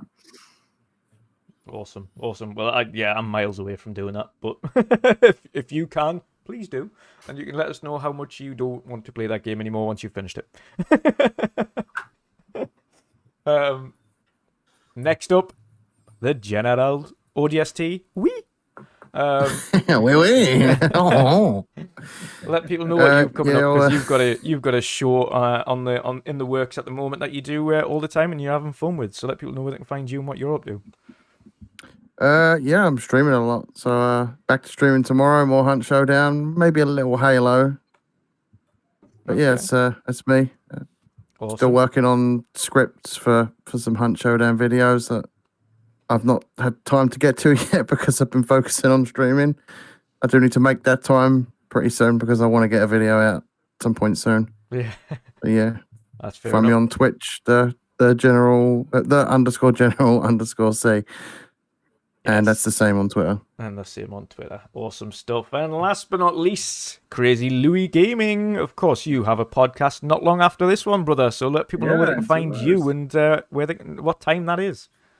Oh man, let's start. You guys can find me on Twitter at Crazy Louis Gaming, where I do a lot of crazy stuff on there, guys. So add me right there so you guys can have some fun with me on Twitter. Also, every Tuesday I am with Sour Blow at Gaming Lobby, which is a show that we do for the Spanish community. Así que, señores, si quieren información de noticias sobre el mundo gaming, únanse con nosotros en Gaming Lobby, en el canal de Sour Blow Gaming a las 7 de la noche los martes. And like you said tonight, see. See? See. And like you said tonight, there's Xbox International at 7 p.m. with me, Sour Blow, Silent Cypher. We have a guest, Everborn Saga, but I hope those guys are feeling better because they got the flu. And yes, it's at 7 p.m. my Crazy Louis Gaming YouTube channel. That's where y'all can find me. Thank you. Awesome stuff. Awesome stuff. And a final shout out to, And where can we find you, Dutch? from me. Yeah, thank you. Thank you for the intro there, Pat. You can find me on Twitter at WandrinDutch, right here on YouTube at WandrinDutch. And of course, we do have a Twitch, the Midweek Mix-Up Collective. That is more of a hosting platform. So we host all of our awesome collective streamers, such as Pat, even Shom when he's streaming, Mick when he's streaming, General C when he's streaming. Basically, if you want to have a good aggregate place to locate when someone is live, we always host all of our streamers there. So you can easily find them and go and subscribe to them. But yes, other than that, of course, you can find me again on Sunday at the Midweek Mix-Up Weekend Edition with General C, of course, wrapping up the week's news. And our thoughts on Halo next episode. I'm not looking forward to this one. Yep. It's Quan.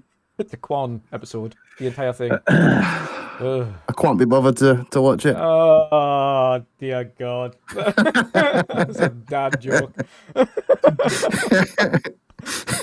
my God. But yes, it's been awesome. Again, thank you, everybody who tuned in. And we will see you all again, like I say, for the main Midweek Mix-Up next week. Thank you again. Good night and goodbye. Bye.